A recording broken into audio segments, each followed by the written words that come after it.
প্রিয় লিসেনার্স, আমরা হ্যালোইন উপলক্ষে 2টি স্পেশাল এপিসোডের আয়োজন করেছিলাম, কিন্তু সঙ্গত কারণে আমরা হ্যালোইন সংক্রান্ত সকল ধরনের পরিকল্পনা বাদ দিয়েছি। এই বাদ দেওয়ার পিছনে অবশ্য যারা বড় ভূমিকা পালন করেছেন তারা আপনারাই। বিভিন্নভাবে আপনারা আমাকে ইমেল করে, মেসেজ করে জানিয়েছেন যে হ্যালোইন নিয়ে আমি যেন কোনো স্পেশাল এপিসোডের আয়োজন না করি।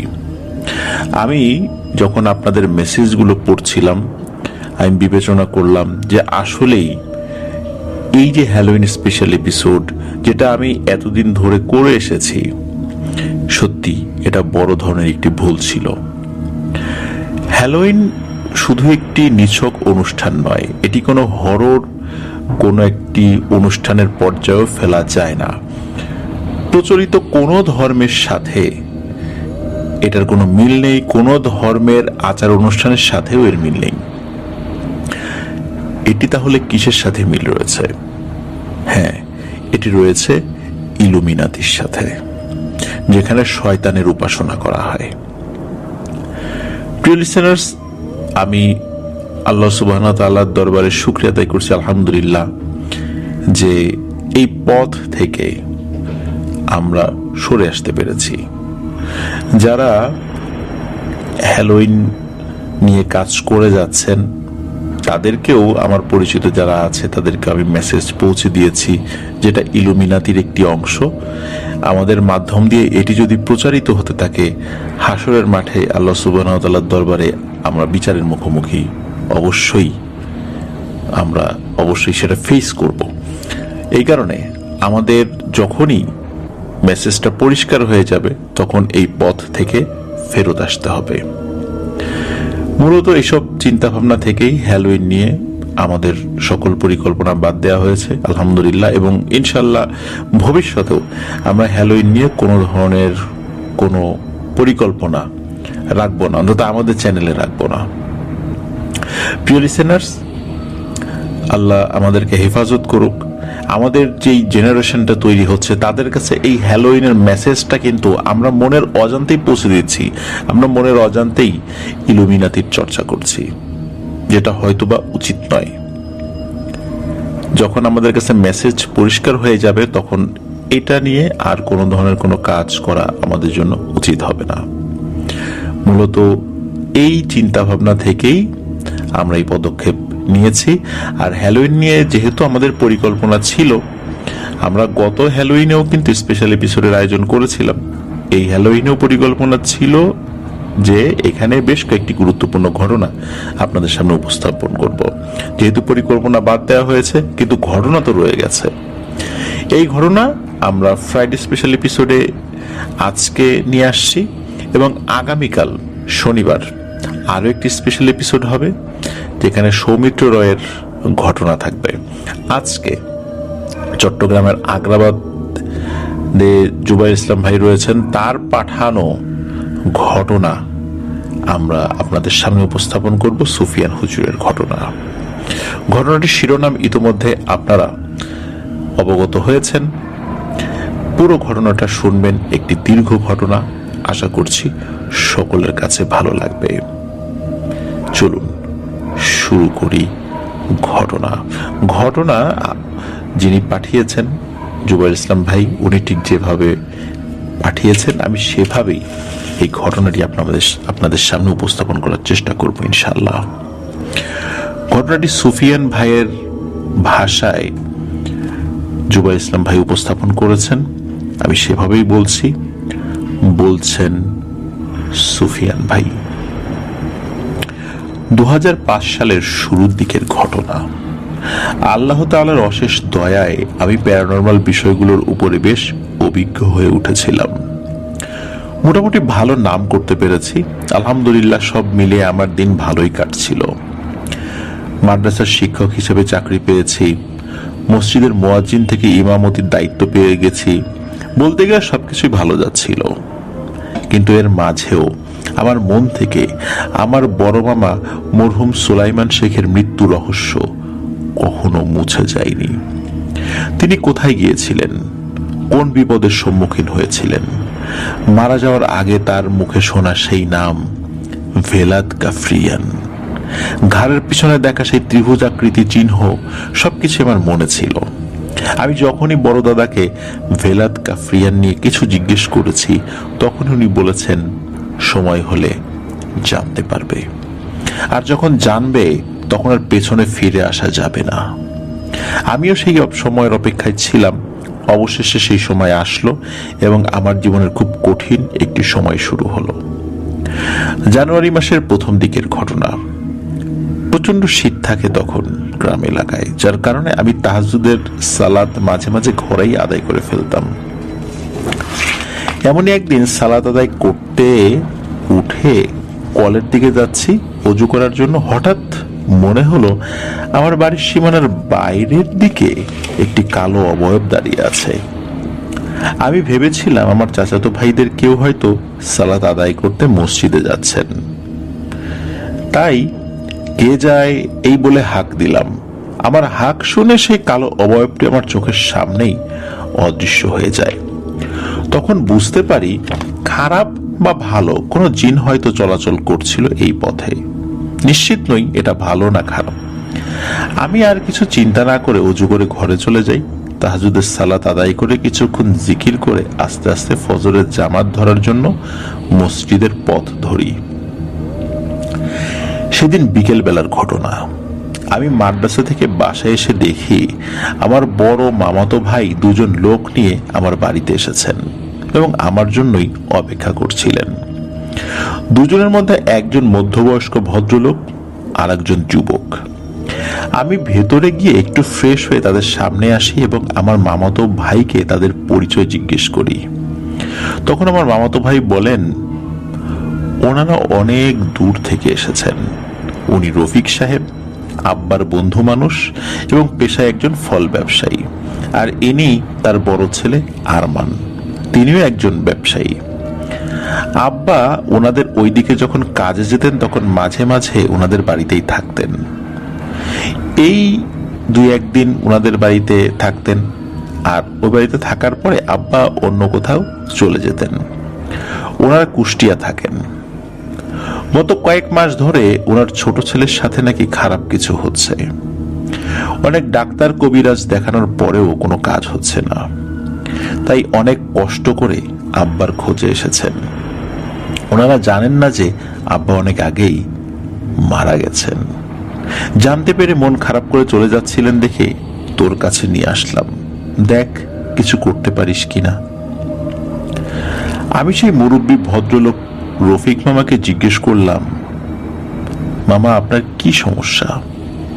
উনি বললেন, বাবা সমস্যাটা যে কি সেটা তুমি না দেখলে বুঝবা না। তুমি যদি একটু কষ্ট করে আমার সাথে যেতে খুব ভালো হতো। তোমার মামা সোলাইমান বেঁচে থাকলে আমি একটু ভরসা পেতাম। এখন কি করব বুঝতে পারছি না। আমি বললাম, মামা আপনি আগে আমাকে বলেন যে কি হয়েছে। আমি না শুনলে তো বুঝতেই পারবো না যে এটা কেমন সমস্যা, আর আমার করণীয়ই বা কি হবে। আমার তো আগে জানতে হবে, তারপর আমি ভেবে দেখব যাওয়া যায় কি না। আপনি আমাকে যা বলবেন একটু গুছিয়ে নেন, আমি আপনাদের জন্য একটু খাবার নিয়ে আসি। এই বলে মেহমানদারি করার জন্য আমি ঘরের ভেতরে গেলাম। ভেতরে বসেই শুনতে পেলাম আরমান ভাই আমার মামাতো ভাইকে জিজ্ঞেস করছেন, ওনার বয়স তো বেশি না, উনি কি পারবে নাকি শুধু টাকা খেয়ে বসে থাকবে?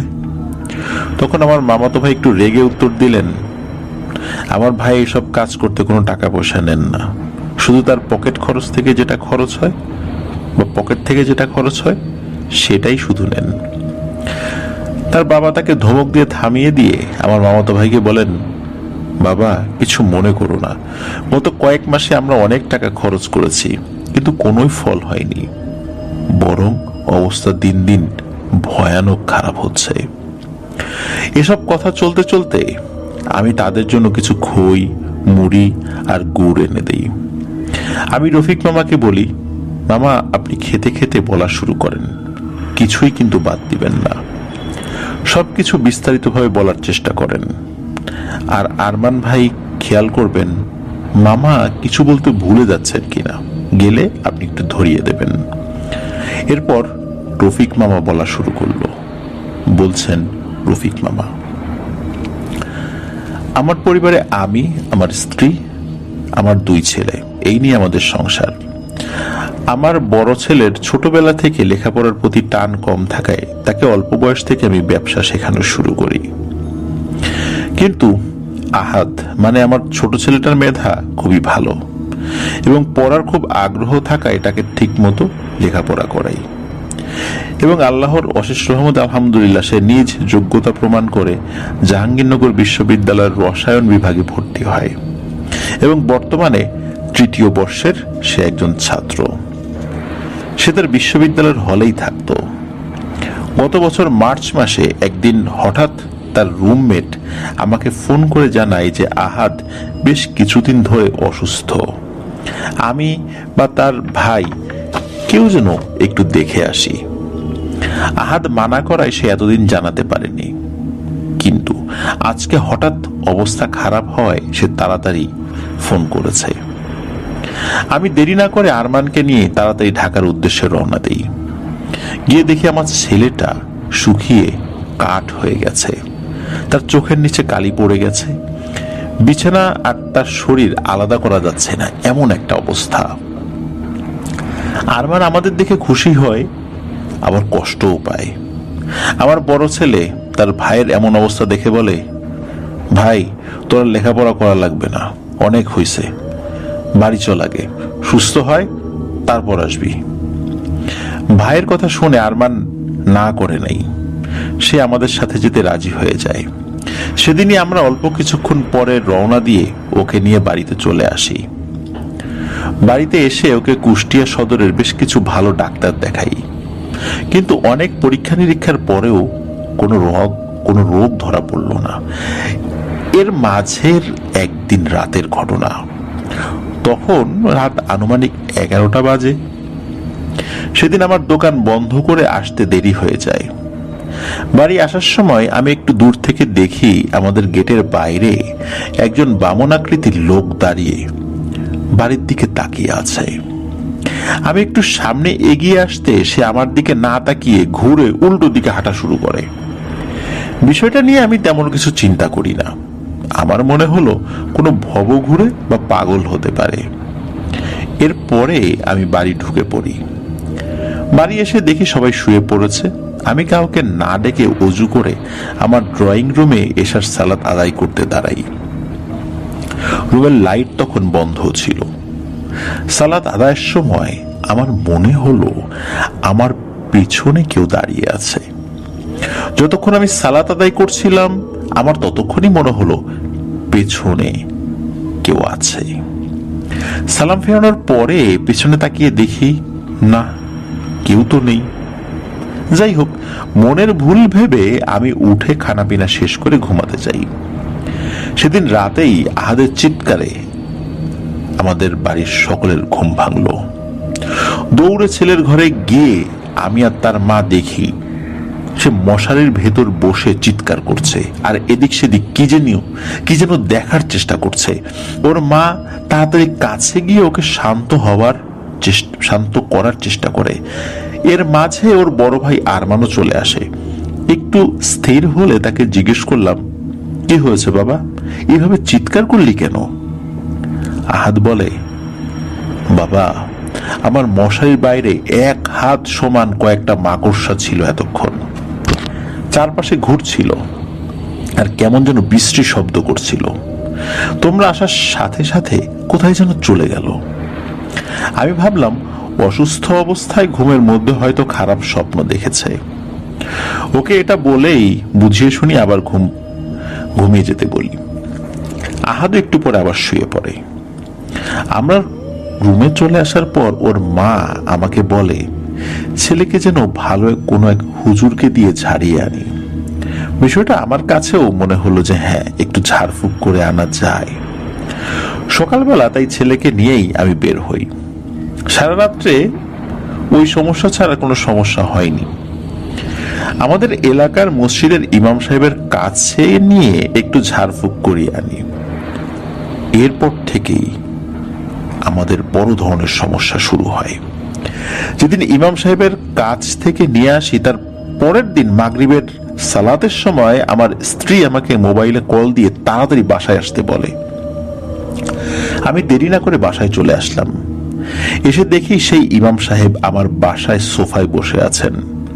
তার বাম গাল চোখ সহ নিয়ে ফুলে উঠেছে। আমি তাকে আসার কারণ জিজ্ঞেস করতে সে বলে, রফিক ভাই, আপনার ছেলেকে ভালো কোনো হুজুর দেখান, ওর উপরে খারাপ কিছু আসর করেছে বলে আমার দৃঢ় বিশ্বাস। কারণ কাল আপনারা চলে আসার পর আমি কাজকর্ম শেষ করে জোহরের নামাজ পড়ে খাওয়া দাওয়া করে একটু বিশ্রাম নিচ্ছিলাম শুয়ে, তখন আমি স্বপ্নের মতো কিছু একটা দেখি। আমি দেখি একটা জলার মতো জায়গায় কিনারে একটি গাছের নিচে দাঁড়িয়ে আছি। একটা বামন আকৃতির মানুষ সেই গাছের সবচেয়ে নিচু ডালে পা পেঁচিয়ে উল্টো অবস্থায়, ঠিক আমার মুখের সামনে তার মুখ, এই অবস্থায় তাকিয়ে বিশ্রীভাবে হাসছে। তার চেহারা এমন কুৎসিত যা বর্ণনা করা যাবে না। আমি আপনাকে কোনোভাবেই সেটা বোঝাতে পারবো না কি ভয়ানক চেহারা ছিল সেটার। ভয়ে আমার ঘুম ভেঙে যায়। আমি উঠে দোয়া দরুদ পড়তে থাকি। এরপর সারাদিন কর্মব্যস্ততাই কেটে যায়। রাত্রে এশার সালাত পড়ে যখন বাসায় আসি, তখন আমার বাড়ি থেকে অল্প কিছু দূরে একটা জাম গাছ আছে, সেদিক দিয়ে আসছিলাম।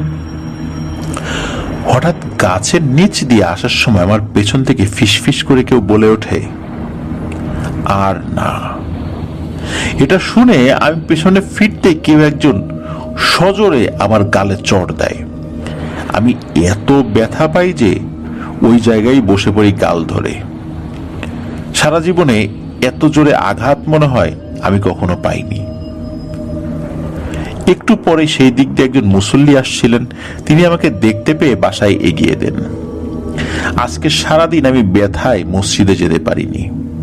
একটু সুস্থ বোধ করতেই বের হয়ে মাগরিবের নামাজ পড়ে সরাসরি আপনাদের বাসায় চলে আসলাম। আমার মনে হলো আপনারা বেশ ঝামেলায় পড়তে পারেন, তাই আগেই সাবধান করে গেলাম।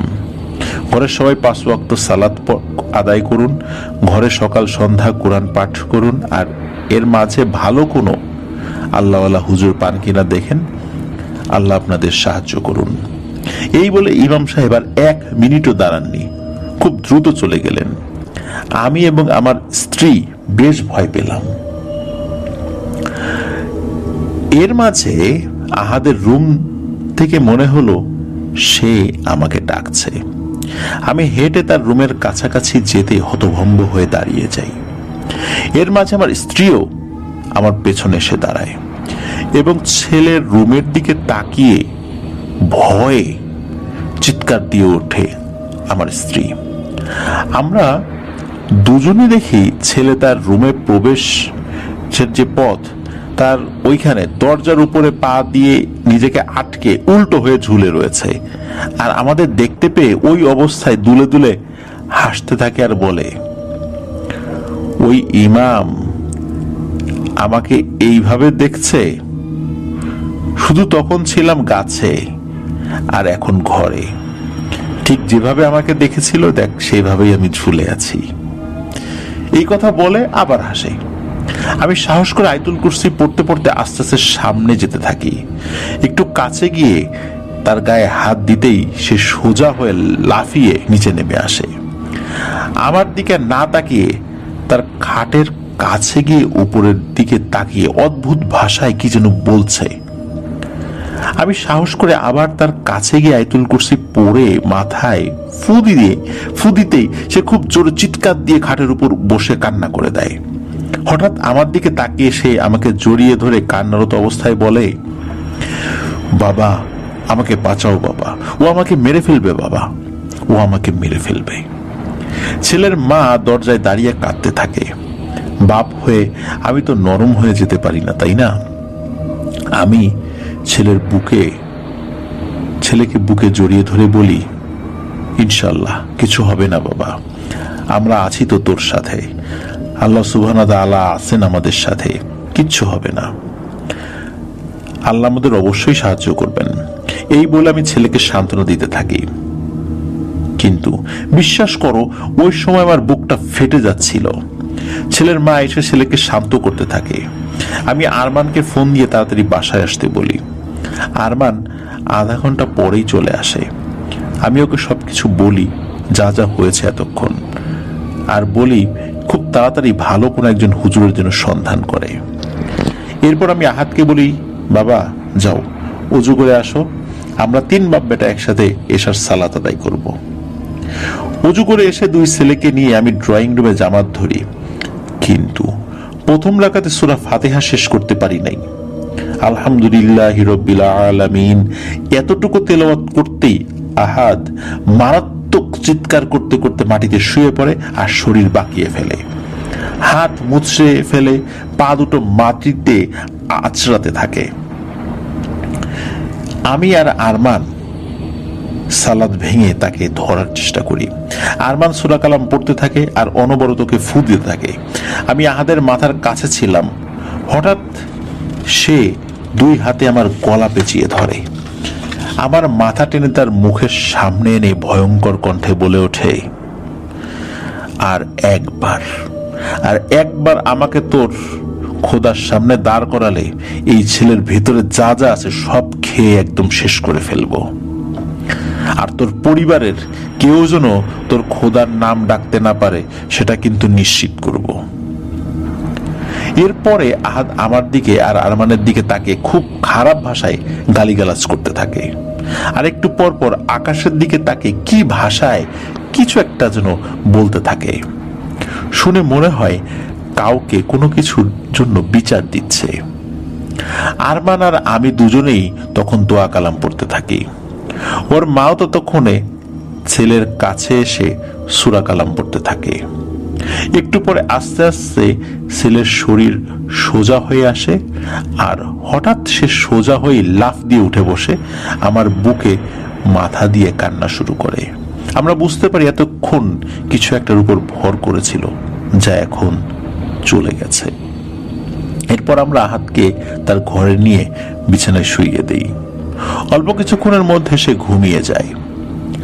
আমি আরমানকে পাঠাই আরেকজন হুজুরের খোঁজে, যিনি শহর থেকে একটু ভেতরে গ্রামের দিকে থাকেন।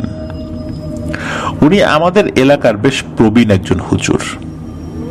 রাত আনুমানিক 10টায় আরমান ওনাকে নিয়ে বাড়িতে আসেন। উনি এসে বসে আমার কাছ থেকে কি কি হয়েছে সবকিছু শুনলেন। এরপর তিনি আহাদের রুমে আরমানকে সাথে নিয়ে প্রবেশ করেন। আমি আর আমার স্ত্রী হুজুরের কথা মতো রুমের বাইরে দাঁড়িয়ে দেখছিলাম। আহাদ তখন গভীর ঘুমে রয়েছে। হুজুর রুমে ঢুকে প্রথমে সূরা কালাম পড়তে পড়তে সারা রুমের চারদিকে দেখলেন। এরপর তিনি আস্তে করে আহাদের খাটে তার পাশে গিয়ে বসেন।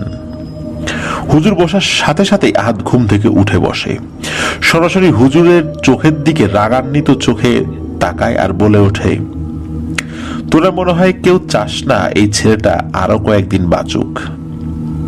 আমার মনে হয় তোদের মাথায় আমার কথা ঢুকছে না, এখন ঢুকবে। এই বলেই আহাদ আমাদের সবার সামনে খাটের উপরে উঠে দাঁড়িয়ে তার জামা খুলে ফেলে এবং নিজের হাতের নখ দিয়ে নিজের শরীর আঁচড়াতে থাকে। এত জোরে আঁচড় দিচ্ছিল যে কিছু কিছু জায়গায় কেটে রক্ত বের হয়ে যাচ্ছিল। হুজুর এমন আকস্মিক ঘটনায় হতভম্ব হয়ে যান। আরমান দৌড়ে গিয়ে তার ভাইকে টেনে বিছানায় ফেলে দেয় এবং 2 হাত চেপে ধরে যাতে সে আঁচড় কাটতে না পারে। আমিও এগিয়ে আরমানকে সাহায্য করি। এর মাঝে হুজুর পকেট থেকে ওনার তসবিহ বের করে আহাদের মাথায় চেপে ধরে খুব দ্রুত কোরআন থেকে কিছু আয়াত পাঠ করতে থাকেন। এমন সময় রুমের বাইরে দাঁড়িয়ে থাকা আমার স্ত্রী হঠাৎ চিৎকার দিয়ে অজ্ঞান হয়ে যায়। প্রায় সাথে সাথে সারা ঘরে আবর্জনা পোড়ালে যেমন গন্ধ হয় ঠিক তেমন গন্ধে ভরে যায়। আমি দৌড়ে আবার স্ত্রীর কাছে যাই, তাকে পাজাকোলা করে তুলে আমার রুমে নিয়ে বিছানায় শুইয়ে দেই। তারপর দেরি না করে আরমানকে আর হুজুরকে খেয়াল রাখতে বলে আমি ডাক্তারের খোঁজে বের হই। বেশ রাত হয়ে যায়, কিছু না পেয়ে চলে আসি। ঘরে এসে দেখি আমার স্ত্রী খাটের উপরে বসে আছে। তার পাশে হুজুর বসে সূরা কালাম পড়ছেন। একটু পরে হুজুর পড়া শেষ করে উঠে আমার দিকে তাকিয়ে বললেন, আপনার স্ত্রীকে নিয়ে ভয় পাবেন না, ওনার কিছু হয়নি, উনি ভয়ে অজ্ঞান হয়ে গিয়েছিলেন।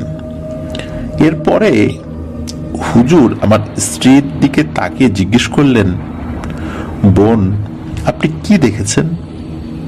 তখন আমার স্ত্রী বলে, হুজুর আপনি তসবি মাথায় চেপে ধরে যখন সূরা পড়ছিলেন তখন আমি স্পষ্ট দেখতে পেলাম হঠাৎ খাটের নিচ থেকে আচমকা একটা বামন আকৃতির কালো লোমশ, গায়ে কোনো জামা কাপড় নেই, এমন কিছু একটা 4 হাত পা ছড়িয়ে হামাগুড়ি দিয়ে আমার দিকে ছুটে আসছে, অনেকটা মাকড়সার মতো দেখতে।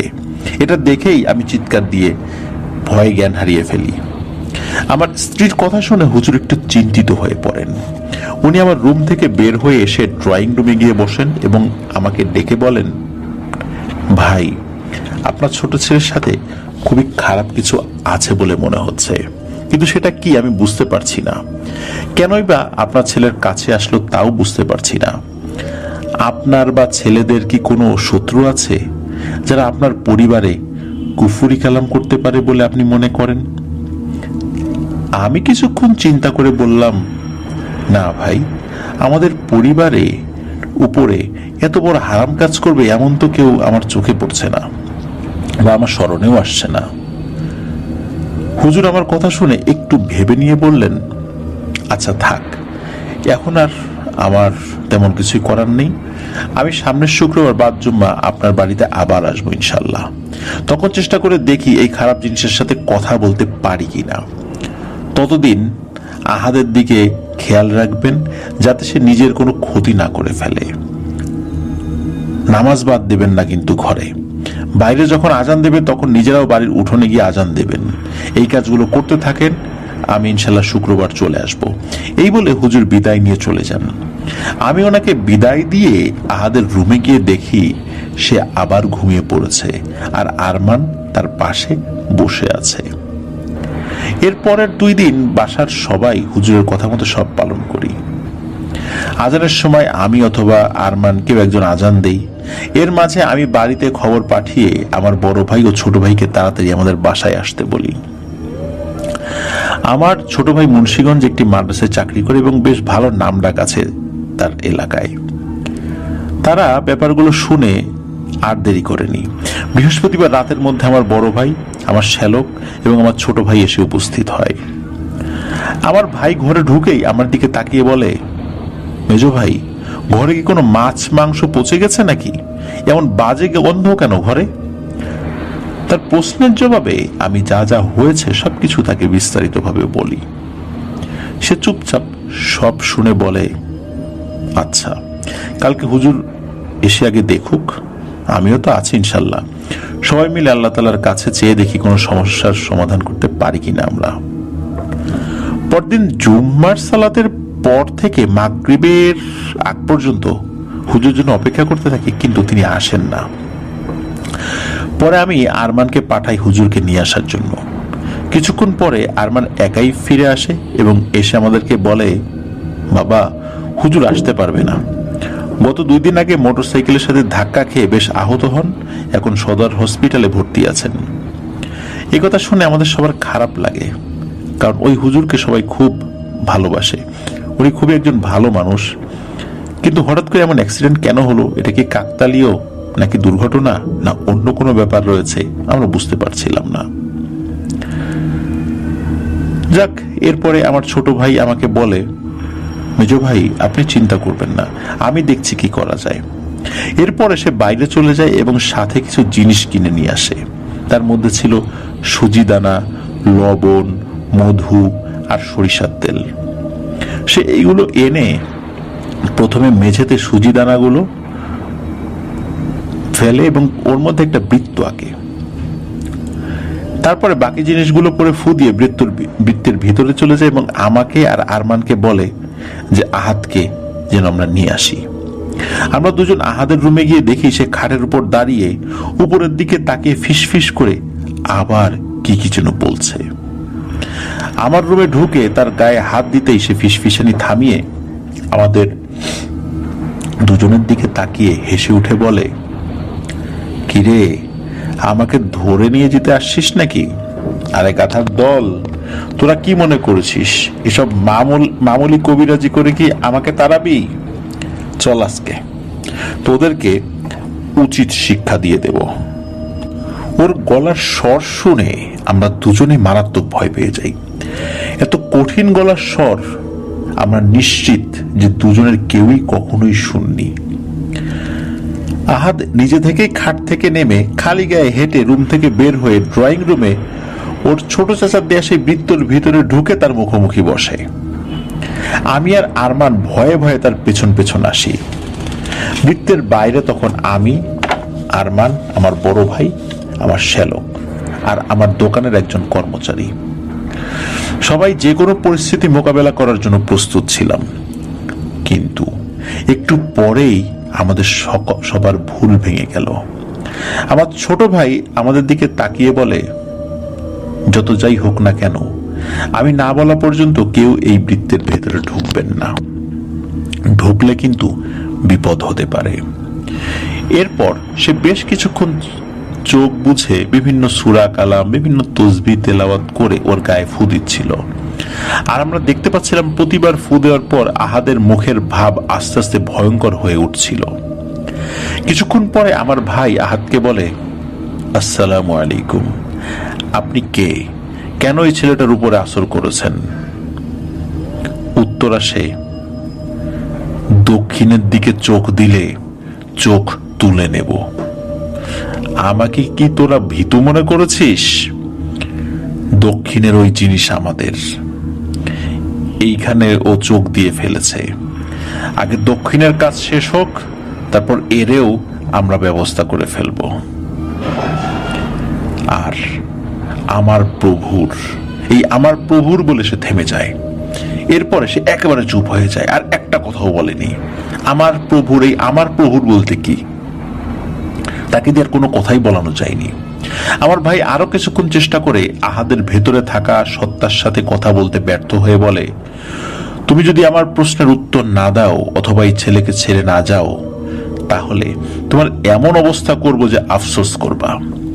এই কথা বলার সাথে সাথে আহাদ তার জায়গা থেকে উঠে গিয়ে সজোরে তার চাচার বুকের উপর এক লাথি দিয়ে তাকে বৃত্তর বাইরে ফেলে দেয় আর বলে, যতটুকু ওজন ঠিক ততটুকু কথা বলবি, যা পারিস না তাই নিয়ে বড়াই করবি না,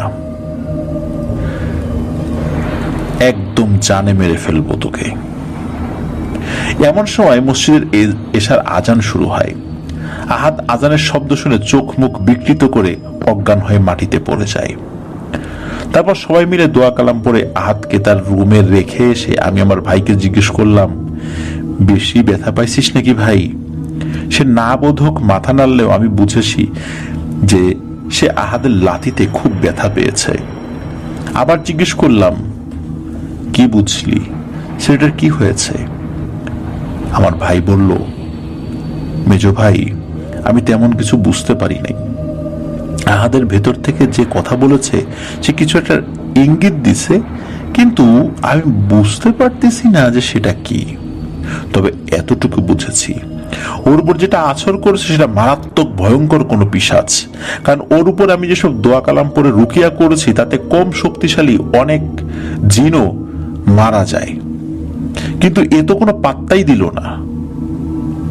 আমার দ্বারা এর থেকে বেশি কিছু করা সম্ভব না। এরপরে আমার ভাই আরো কয়েকজনকে নিয়ে বাড়িতে আসেন, তারাও দেখেন, বিভিন্নভাবে চেষ্টা করেন, কিন্তু সেই দিনের পর থেকে এখন পর্যন্ত আহাদের মুখ দিয়ে কোনো কথাই বের করা যায়নি।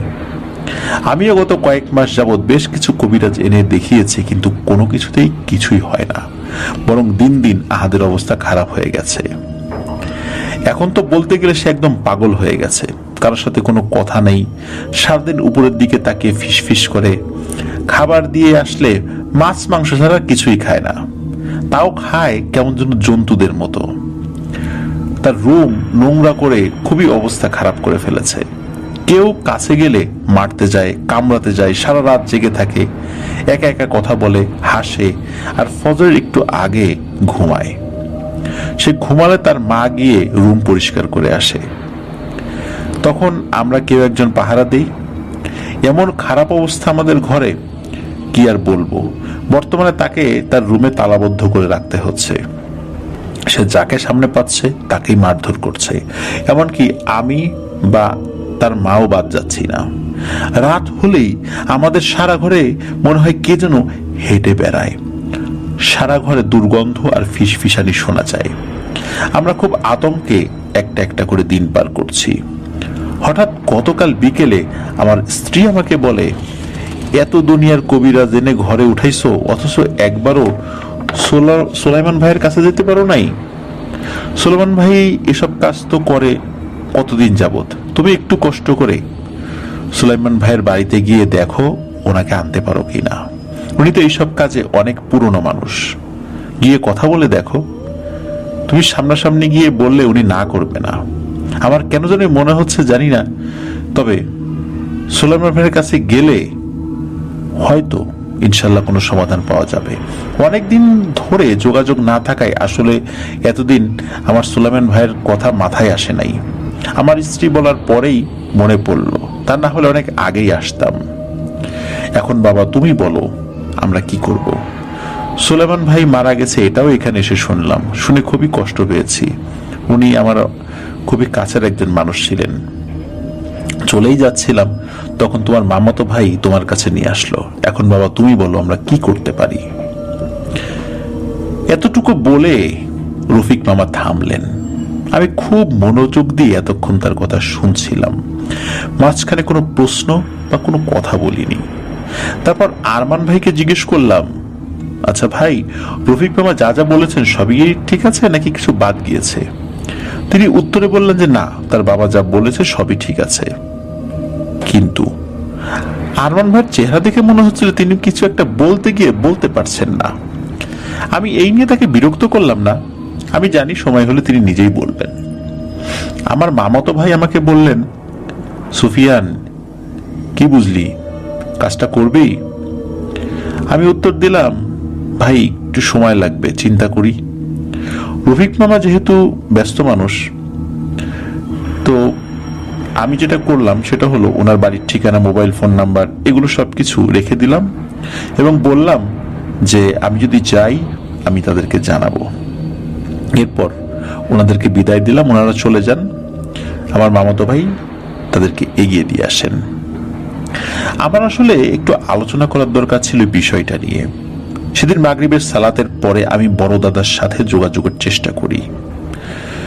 এশার সালাতের পর রেহমান, যিনি একজন দাদার অনুগত জিন, তিনি এসে জানালেন যে বড় দাদা মধ্যরাতে আসবেন আমার সাথে দেখা করতে। আমি রাতের খাওয়া দাওয়া শেষ করে আমার সালাতের ঘরে গিয়ে অপেক্ষা করতে শুরু করি তার জন্য। এর মাঝে কোরআন তেলাওয়াত করেছি, কিছুক্ষণ জিকির করেছি, রুকিয়া করার কিছু প্রয়োজনীয় আমল চর্চা করেছি। এভাবে সময় কাটাতে কাটাতে একসময় হালকা চোখ লেগে এসেছিল ঘুমে। কতক্ষণ ঘুমিয়েছি জানি না। হঠাৎ ঘুম ভেঙে দেখি বড় দাদা আমার নামাজের চৌকিতে বসে আছেন এবং তসবিহ পড়ছিলেন। আমি উঠে বসে ওনাকে সালাম জানাই। উনি আমার দিকে তাকিয়ে একটু হেসে সালামের উত্তর জানালেন। তারপর জিজ্ঞেস করলেন, কি হয়েছে আবু সুফিয়ান, হঠাৎ দেখা করতে চাইলে কেন, কোনো সমস্যা? আমি এরপর ওনাকে রফিক মামার কাছ থেকে শোনা সব ঘটনা বিস্তারিতভাবে বলি। উনি মনোযোগ দিয়ে সব শুনলেন। আমি এটাও বললাম যে ওনার বড় ছেলেকে দেখে মনে হচ্ছিল সে কিছু বলতে চাচ্ছে কিন্তু ভরসা পাচ্ছিল না, তা কিছু একটা মনে করে বলেনি। বড় দাদা সব শুনলেন চুপচাপ। এরপর আমাকে বললেন, তোমার সব কথাই বুঝলাম, কিন্তু রুকিয়ার সময় ওই জিনের বলা কথাটা বুঝলাম না। দক্ষিণের ওই জিনিস তাদের, এটার মানে কি? দক্ষিণের দিকে চোখ দিলে ক্ষতি করবে, আমি এই জিনিসটা বুঝতে পারছি না। সময় দাও, আমি খোঁজ নিয়ে দেখি আগে। আমি জিজ্ঞেস করলাম, বড় দাদা আপনার কি মনে হয় কুফরি করা হয়েছে ছেলেটার উপরে? তিনি উত্তর দিলেন, মনে হয় না ওর উপর কোনো ব্ল্যাক ম্যাজিক করা হয়েছে। এরপর তিনি উঠে পড়েন। যাওয়ার সময় বলেন, আগে খোঁজ খবর জানতে দাও, এর আগে কাউকে কথা দিয়ে ফেলো না। এই বলে তিনি বের হয়ে গেলেন। পরের কয়েকদিন বড়দাদার কাছ থেকে আমি কোনো খোঁজ খবর পাইনি, তিনিও আসেননি।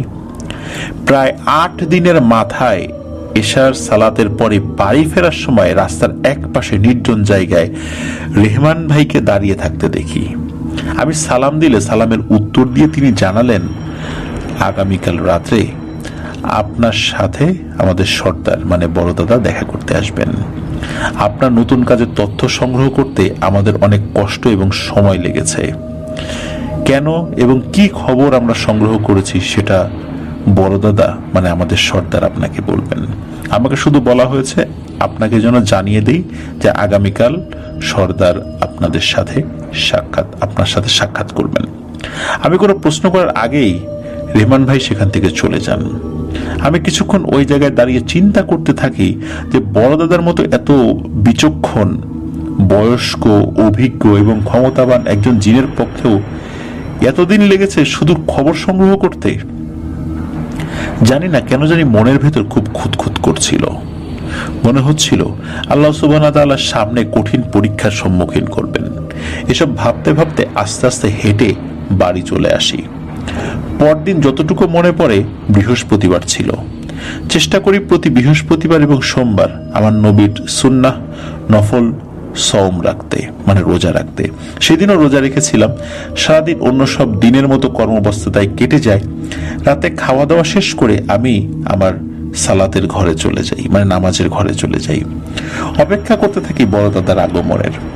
একসময় সারা ঘরে সুন্দর আতরের গন্ধ নিয়ে তিনি প্রবেশ করেন।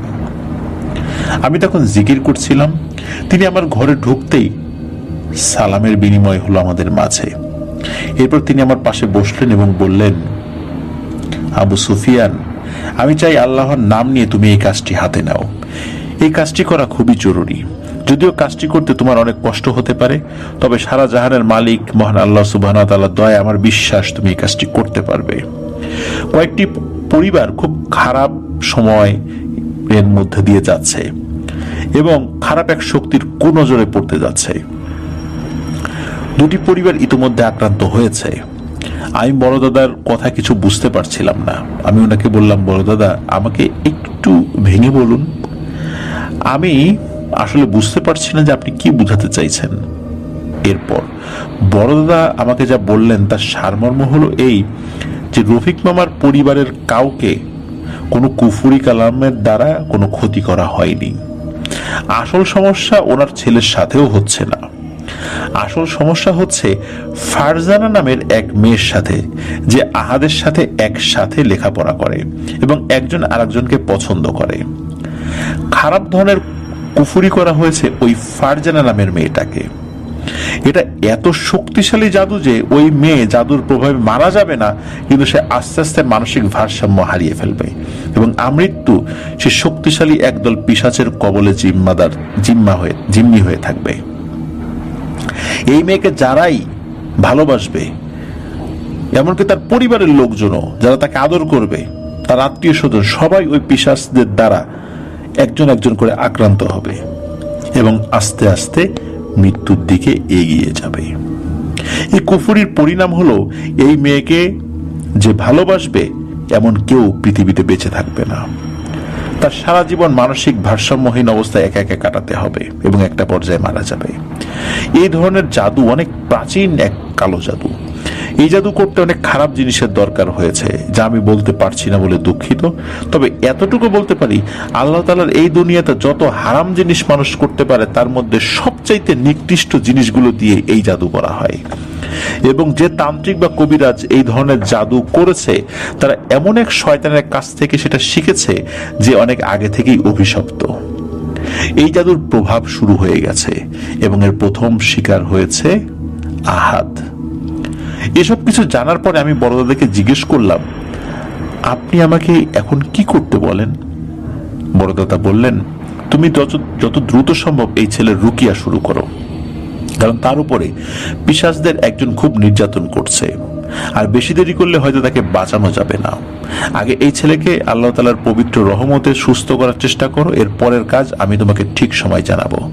তবে এতটুকু বলি, মহান রব্বুল আলামিন যদি তোমার প্রতি সহায় হন, তাহলে তুমি এই পরিবারগুলোকে বিপদের হাত থেকে রক্ষা করার সাথে সাথে নিজের একটি কাজও শেষ করতে পারবে ইনশাআল্লাহ। এর বেশি কিছু এখন আর জিজ্ঞেস করো না। সময় হলে একে একে সবকিছুই তোমাকে জানানো হবে, অথবা নিজেই জানতে পারবে। মনে অনেক প্রশ্ন থাকলেও আর কোনো প্রশ্নই করতে পারিনি তখন, কারণ আমি জানি এই বিষয়ে আর কোনো প্রশ্ন করলে বড়দাদা বিরক্ত হবেন। তাই প্রসঙ্গ পাল্টে রুকিয়া করার পদ্ধতি জেনে নিলাম। বড়দাদা চলে যাওয়ার আগে বললেন, সুফিয়ান, সামনে অনেক কঠিন কিছু সময় পার করতে হবে, মনে মনে প্রস্তুত হও।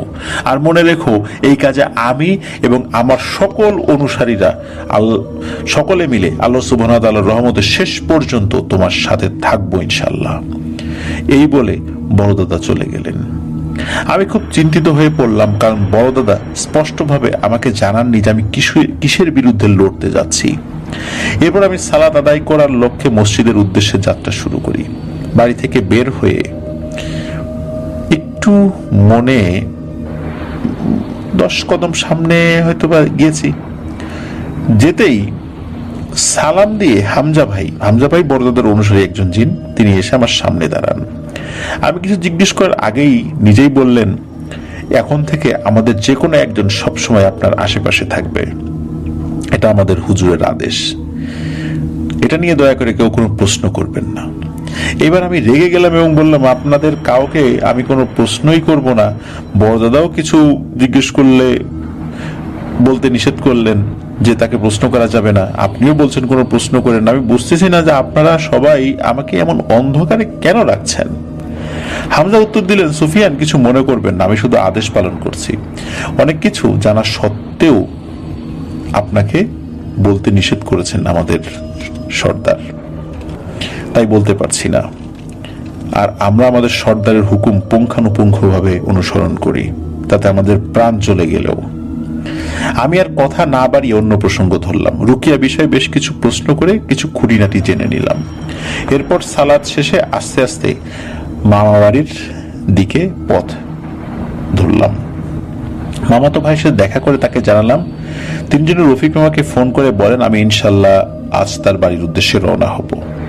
এরপর আমি ঠিকানা নিয়ে নিজের বাড়ি চলে আসি এবং ভোর হতেই ব্যাগে প্রয়োজনীয় কিছু জিনিস নিয়ে বের হয়ে যাই। সারা সকাল অনেক ঝক্কি ঝামেলা পেরিয়ে বেলা 12:30 নাগাদ আমি রফিক মামাদের বাড়িতে পৌঁছলাম। আগেই ফোনে জানানো হয়েছে, তাই রফিক মামা বাড়িতেই ছিলেন।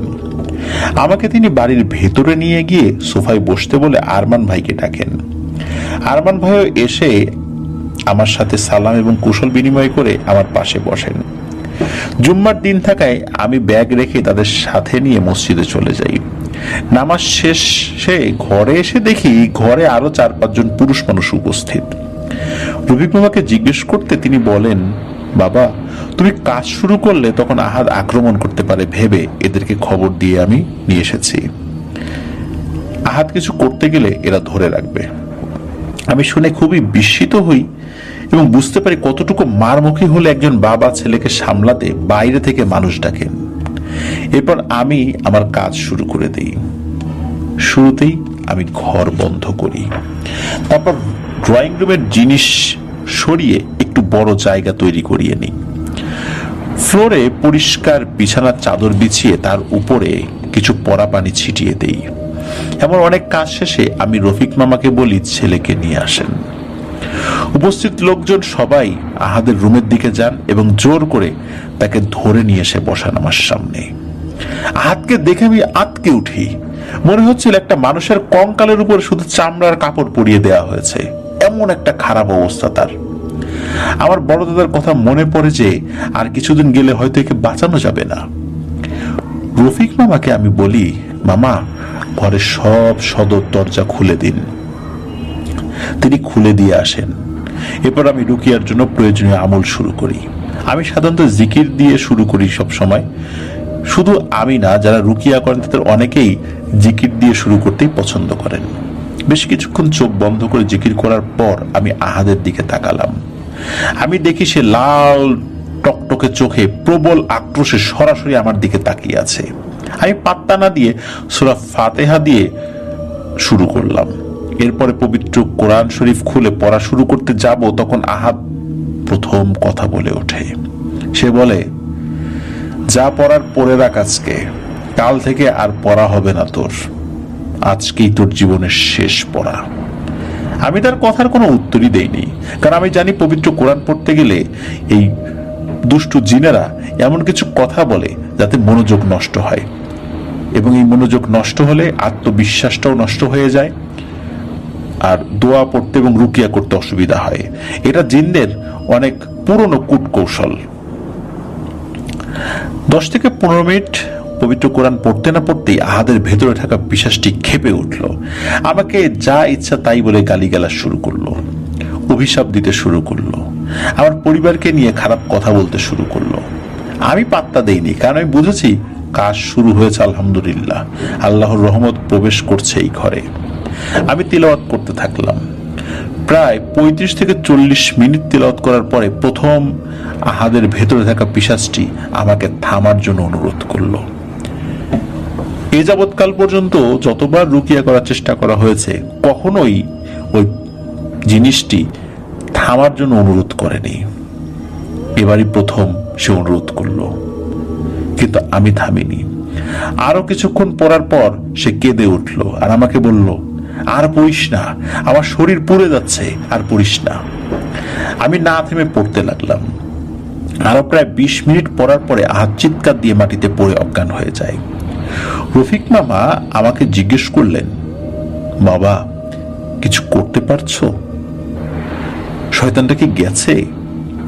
আমি রফিক মামাকে বলি, না মামা, এখনো যায়নি, একটু সময় লাগবে। এখন আমি তাকে পবিত্র কোরআনের মাধ্যমে বুঝিয়ে দিলাম যে কোনো শয়তানি ক্ষমতা আল্লাহ সুবহানাহু ওয়া তাআলার রহমতের সামনে কিছুই নয়। এখনো সে যায়নি বটে, তবে আহাদের শরীর থেকে দূরে আছে। আহাদ জ্ঞান ফিরলে আপনারা তাকে ভালো করে খাওয়া দাওয়া করান। এই পিশাচের সাথে লড়তে তার শরীরেরও শক্তির দরকার আছে। এতটুকু বলে আমি একটু ওয়াশরুমে গেলাম চোখে মুখে পানি দিয়ে আসতে। ফিরে এসে দেখি আহাদের জ্ঞান ফিরেছে এবং সে একটু অবাক হয়ে এদিক ওদিক সবার দিকে তাকাচ্ছে। আমি তার কাছে এসে পাশে বসে জিজ্ঞেস করলাম তার কেমন লাগছে। আহাদ বলল, আপনি কে হুজুর? আপনার নামটা একটু বলবেন? আপনাকে তো আমি চিনি, কিন্তু নাম জানি না। আমি তার কথা শুনে অবাক হয়ে যাই, কারণ এর আগে আমি কোনোদিনই এখানে আসিনি, আর তার সাথে কখনো দেখা হয়েছে বলেও আমার মনে পড়ে না। আমি নাম না বলে তাকে জিজ্ঞেস করলাম, ভাই তুমি আমাকে কিভাবে চেনো? তোমার সাথে কি আমার আগে কখনো দেখা হয়েছে? তখন আহাদ উত্তর দেয়, জানি না হুজুর, কিন্তু আপনাকে দেখে মনে হচ্ছে আমি আপনাকে কোথাও দেখেছি। আমি আর এটা নিয়ে কথা বাড়ালাম না। তাকে বললাম, থাক, তোমার এখন আর এসব ভাবতে হবে না, চলো অজু করে আমার সাথে নামাজ পড়বে। অনেক কষ্ট করে সে উঠে দাঁড়ালো তার বড় ভাইয়ের সাহায্যে। রফিক মামা আর তার ছেলেদেরকে নিয়ে আমি তাদের ঘরে আসরের সালাত আদায় করছিলাম। তখন আর আল্লাহর রহমতে কোনো সমস্যা হয়নি। এশার নামাজ মসজিদে আদায় করে আমি তাদের বাড়ির আশেপাশে একটু ঘুরে দেখছিলাম। হঠাৎ পেছন থেকে সালাম শুনে আমি ফিরে তাকাই, দেখি হামজা ভাই আমার পেছনে দাঁড়িয়ে। আমি সালামের উত্তর দিয়ে বললাম, আমি রুকিয়া করার সময় আপনি কি আশেপাশে ছিলেন? তিনি বললেন, হুজুর আমি তা আপনাকে আগেই বলেছি, আমাদের কেউ না কেউ সবসময় আপনার আশেপাশে থাকবে। আমার কাছে আপনার জন্য একটি বার্তা এসেছে আমাদের হুজুরের, মানে বড় দাদার কাছ থেকে। তিনি বলেছেন আজ রাত্রে আপনি যেন এই বাড়িতেই থাকেন এবং মধ্যরাতে আরেকবার আহাদের রুমে রুকিয়া করেন। আমরা সবাই থাকবো তখন।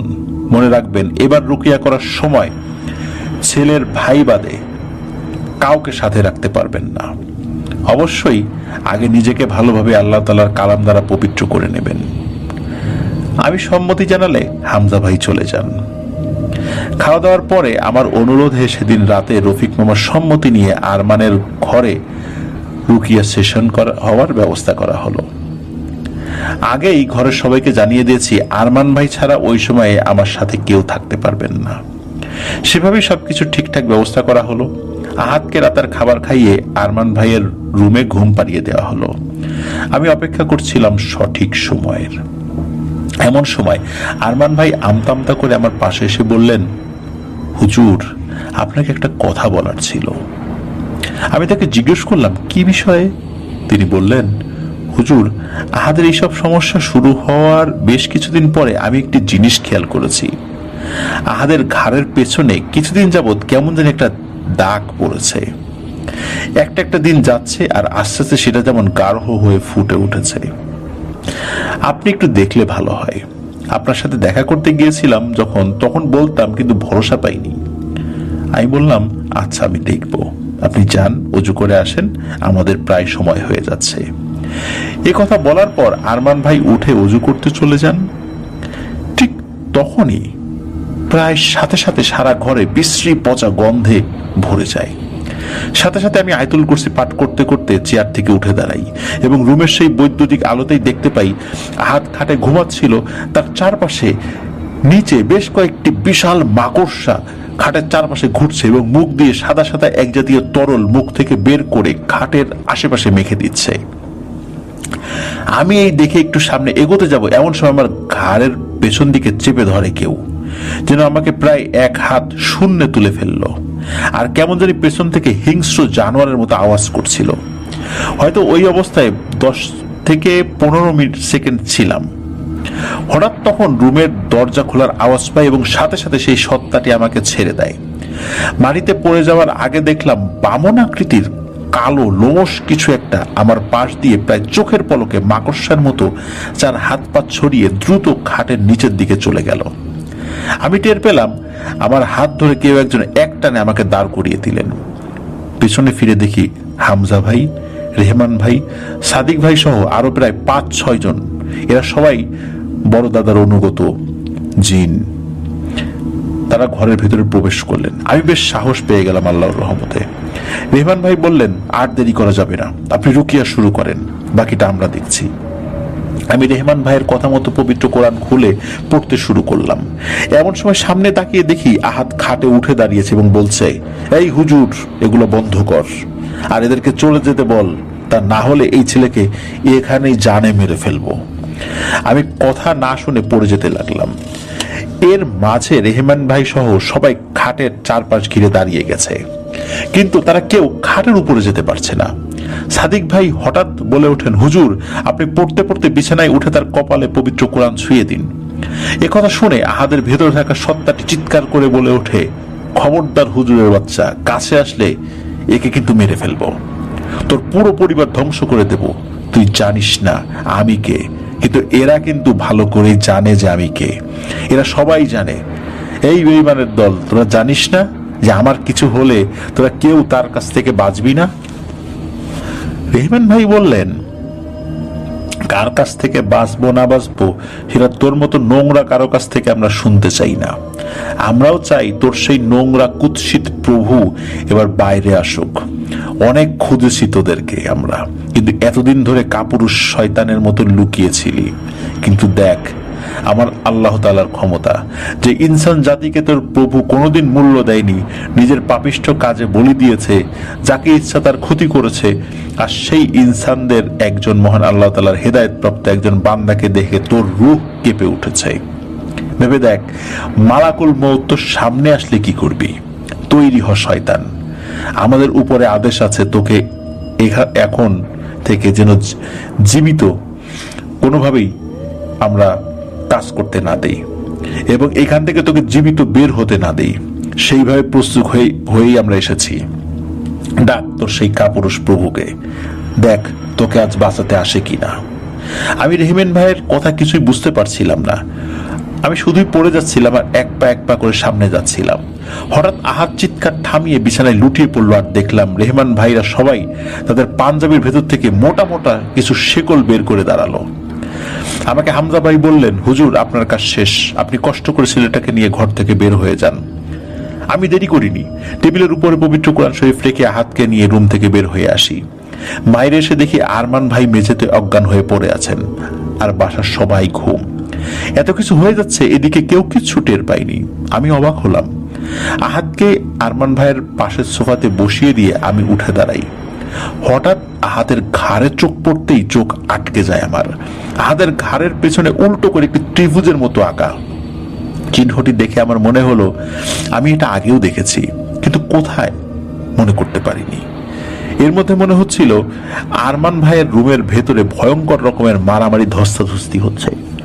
মনে হচ্ছিল সেই রুমে কোন এক ভয়ঙ্কর ক্রোধে ফেটে পড়া জানোয়ারকে সবাই মিলে মেরে মেরে শান্ত করছে। একটু পরপর শোনা যাচ্ছিল ভয়ঙ্কর স্বরের আর্তনাদ। এভাবে অনেকক্ষণ মারামারি চলেছিল সেদিন। বেশ কিছুক্ষণ পর আমি দেখলাম রেহমান ভাইয়েরা গলায় হাতে পায়ে শেকল পরিয়ে বেটে কালো উলঙ্গ লোমশ একটি সত্তা, যার চোখ ছিল মাকড়সার চোখের মতো। নাকের উপর থেকে সারা কপাল জুড়ে শুধু কালো কালো ছোট ছোট অসংখ্য চোখ। তার নাক বলতে কিছু ছিল না, নাকের স্থানে শুধু দুটি ছিদ্র ছিল, কিন্তু ঠোঁটের দিকটা মানুষের মতো, যা তার চেহারাকে আরো আরো ভয়ঙ্কর করে তুলেছিল। এমন ভয়ানক আকৃতির সেই পিশাচকে টেনে হিচড়ে ঘর থেকে বের করছেন সবাই। আর সেই পিশাচটি চিৎকার করে অদ্ভুত এক ভাষায় উপরের দিকে তাকিয়ে কিছু বলছিল। আমি কিছুই বুঝতে পারছিলাম না। হঠাৎ তার চিৎকারের মধ্যে একটি নাম আমার কানে আটকে যায়, ভেলাত কাফরিয়ান। বিদ্যুতের চমকের মতো সাথে সাথে আমার মনে পড়ে যায় আহাদের ঘাড়ের পিছনে থাকা উল্টো ত্রিভুজ আকৃতির সেই চিহ্ন আমি আমার বড় মামা মরহুম সুলাইমান শেখের ঘাড়ে দেখেছিলাম তার মৃত্যুর মাস 3 আগে। তার মুখেও শোনা গিয়েছিল এই নাম, ভেলাত কাফরিয়ান। আমি সাথে সাথে উঠে রেহমান ভাইদের পেছনে যেতে চাইলে হামজা ভাই পেছন ফিরে আমাকে বলেন, সুফিয়ান, আপনি এই বিষয়ে আমাদের হুজুরকে জিজ্ঞেস করে নেবেন। এখন আপনি এই পরিবারের বালা মুসিবত কেটে যাওয়ার জন্য কিছু আমল করে নিন। আমরা এই শয়তানকে হুজুরের কাছে নিয়ে যাচ্ছি। এই বলে ওরা সবাই বের হয়ে চলে যান। ওরা যাওয়ার 5 মিনিটের মধ্যে ঘরের সবার ঘুম ভাঙে। আমি বুঝতে পারি ওনাদের হয়তো রেহমান ভাইয়েরা ঘুম পাড়িয়ে রেখেছিলেন। আর আরমান ভাইয়ের রুমে গিয়ে দেখি সারা ঘরে ছোট বড় বিভিন্ন সাইজের মাকড়সা মরে পড়ে আছে, আর সারা ঘরে এদিক সেদিক ছোপ ছোপ রক্ত। এইসব দেখে বাড়ির সবাই ভয় পেয়ে যান। আমি তাদেরকে জানাই, আল্লাহ তাআলা আপনাদের পরিবারের উপর রহমত করেছেন, ভয় নেই, বিপদ ইনশাল্লাহ কেটে গেছে।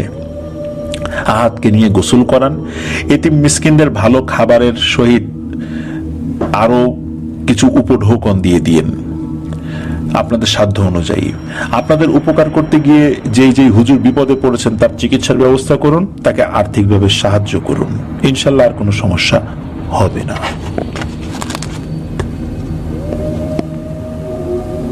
এরপরে আহাদ আলহামদুলিল্লাহ আল্লাহ তাআলার দয়াতে সুস্থ হয়ে উঠেছিল। রফিক মামার পরিবার আর কোনো সমস্যা হয়নি। কিন্তু আমার জীবনের কঠিন এক অধ্যায়ের সূচনা হয়েছিল এই ঘটনা থেকেই। আমি জানতে পারি বড় দাদার অধীনে পরবর্তীতে সেই পিশাচ জিনদের আইন অনুযায়ী বা পিশাচের যে জিনটাকে আটক করা হয়েছিল, পিশাচকে জিনদের আইন অনুযায়ী বিচার করে সব সর্দারদের সম্মতিতে তাকে মৃত্যুদণ্ড দেয়া হয়েছিল। এরপরে আমি জড়িয়ে পড়ি ভেলাত কাফরিয়ান নামের এক ভয়ঙ্কর কাফের জিন সম্রাটের সাথে, যে নিজ জাতির কাছে সবচেয়ে ঘৃণিত এক প্রাচীন জিন। তার সাথে ভয়ানক এক সংঘর্ষের কারণে আমার জীবনের সবচেয়ে খারাপ কিছু সময় পার করতে হয়েছে। সেটি এখন আপনাদেরকে বলতে যাচ্ছি। রফিক মামার বাসার ঝামেলা শেষ করে আমার নিজ বাসায় চলে আসি। অপেক্ষা করতে থাকি কখন বড় দাদার সাথে দেখা হবে, কারণ অনেক প্রশ্ন আছে আমার মনে যার উত্তর জানা প্রয়োজন। প্রায় 3 সপ্তাহ পরে দেখা হয় বড় দাদার সাথে। উনি তাহাজ্জুদের সালাতের সময় আসেন। যতটুকু মনে পড়ে আমি তখন কোরআন শরীফ পাঠ করছিলাম। সুন্দর আতরের ঘ্রাণ পেয়ে আমি আয়াত শেষ করে পেছনে ঘুরে ওনাকে সালাম দিলাম। উনি সালামের উত্তর দিয়ে চুপ করে বসে রইলেন। আমি অপেক্ষা করছিলাম কখন উনি কিছু বলবেন। একটু পরে বড় দাদা আমাকে বললেন, তোমার মনে অনেক প্রশ্ন ঘুরছে আমি জানি, কিন্তু সব প্রশ্নের উত্তর দেয়া যাবে না আবু সুফিয়ান। যতটুকু তোমার জানা উচিত ঠিক তাই জানতে পারবে, এর বেশি না। আমি প্রশ্ন করলাম, বড় দাদা আমার কি জানার অধিকার নেই? তিনি বললেন, অধিকারের কথা না সুফিয়ান, বিষয়টি হচ্ছে গোপনীয়তা নিয়ে। এই মুহূর্তে আমি তোমাকে সব ভেঙে বলতে পারছি না, কারণ আমি জানতে পেরেছি যে শয়তানটার উপর তুমি রুকিয়া করে এসেছো সে কাফরিয়ানের খুব অনুগত এবং শক্তিশালী একজন অনুসারী। তাকে নিয়ে গিয়ে অনেক প্রশ্নের উত্তর আদায় করা হয়েছে। আহাদের কাজের মাধ্যমেও তুমিও আমাদের মতো কাফরিয়ানের সাথে এক যুদ্ধে নেমে পড়েছ। তাই তোমার খুব সাবধান থাকতে হবে। আমি জিজ্ঞেস করলাম, বড়দাদা আপনি কিছু করছেন না কেন এই বিষয়ে? বড়দাদা বললেন, তুমি হয়তো মনে করো জিনেরা অনেক কিছুর ক্ষমতা রাখে। আস্তাগফিরুল্লাহ, ভুলেও কোনোদিন এমন চিন্তা মাথায় আসতে দেবে না, এতে তোমার ঈমান দুর্বল হয়ে যাবে। মহান আল্লাহ রব্বুল আলামিন আমাদেরকে অল্প বিস্তার ফারাক করেছেন ইনসানদের কাছ থেকে, সেটা এমন বড় কিছু না।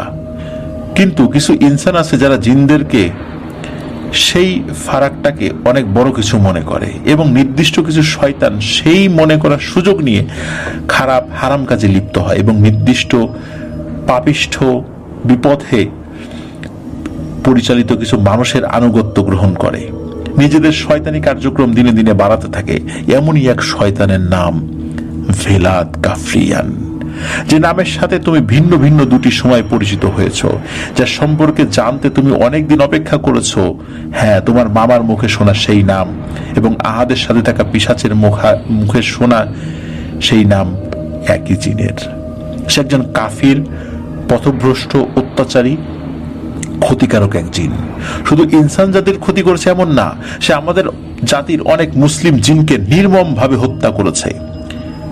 খুবই ভয়ানক নিষ্ঠুর ভাবে হত্যা করা হয়েছে অসংখ্য নিরপরাধ জিনকে।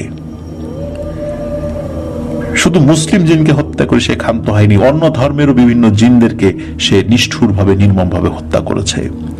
শুধু আমি না, আমার সাথে অনেক সর্দার এবং তার জাতির জিনেরা এই শয়তানকে অনেক দিন ধরে খুঁজে চলেছে। অবশেষে তোমার উসিলায় আমরা তার খোঁজ পেয়েছি, আলহামদুলিল্লাহ। আরো কিছু খোঁজ খবর লাগবে আমার, এরপরে আমি রব্বুল আলামিনের দয়ায় এর বিরুদ্ধে ব্যবস্থা নেব। তোমাকে আমি জানাবো কখন কিভাবে কি করতে হবে।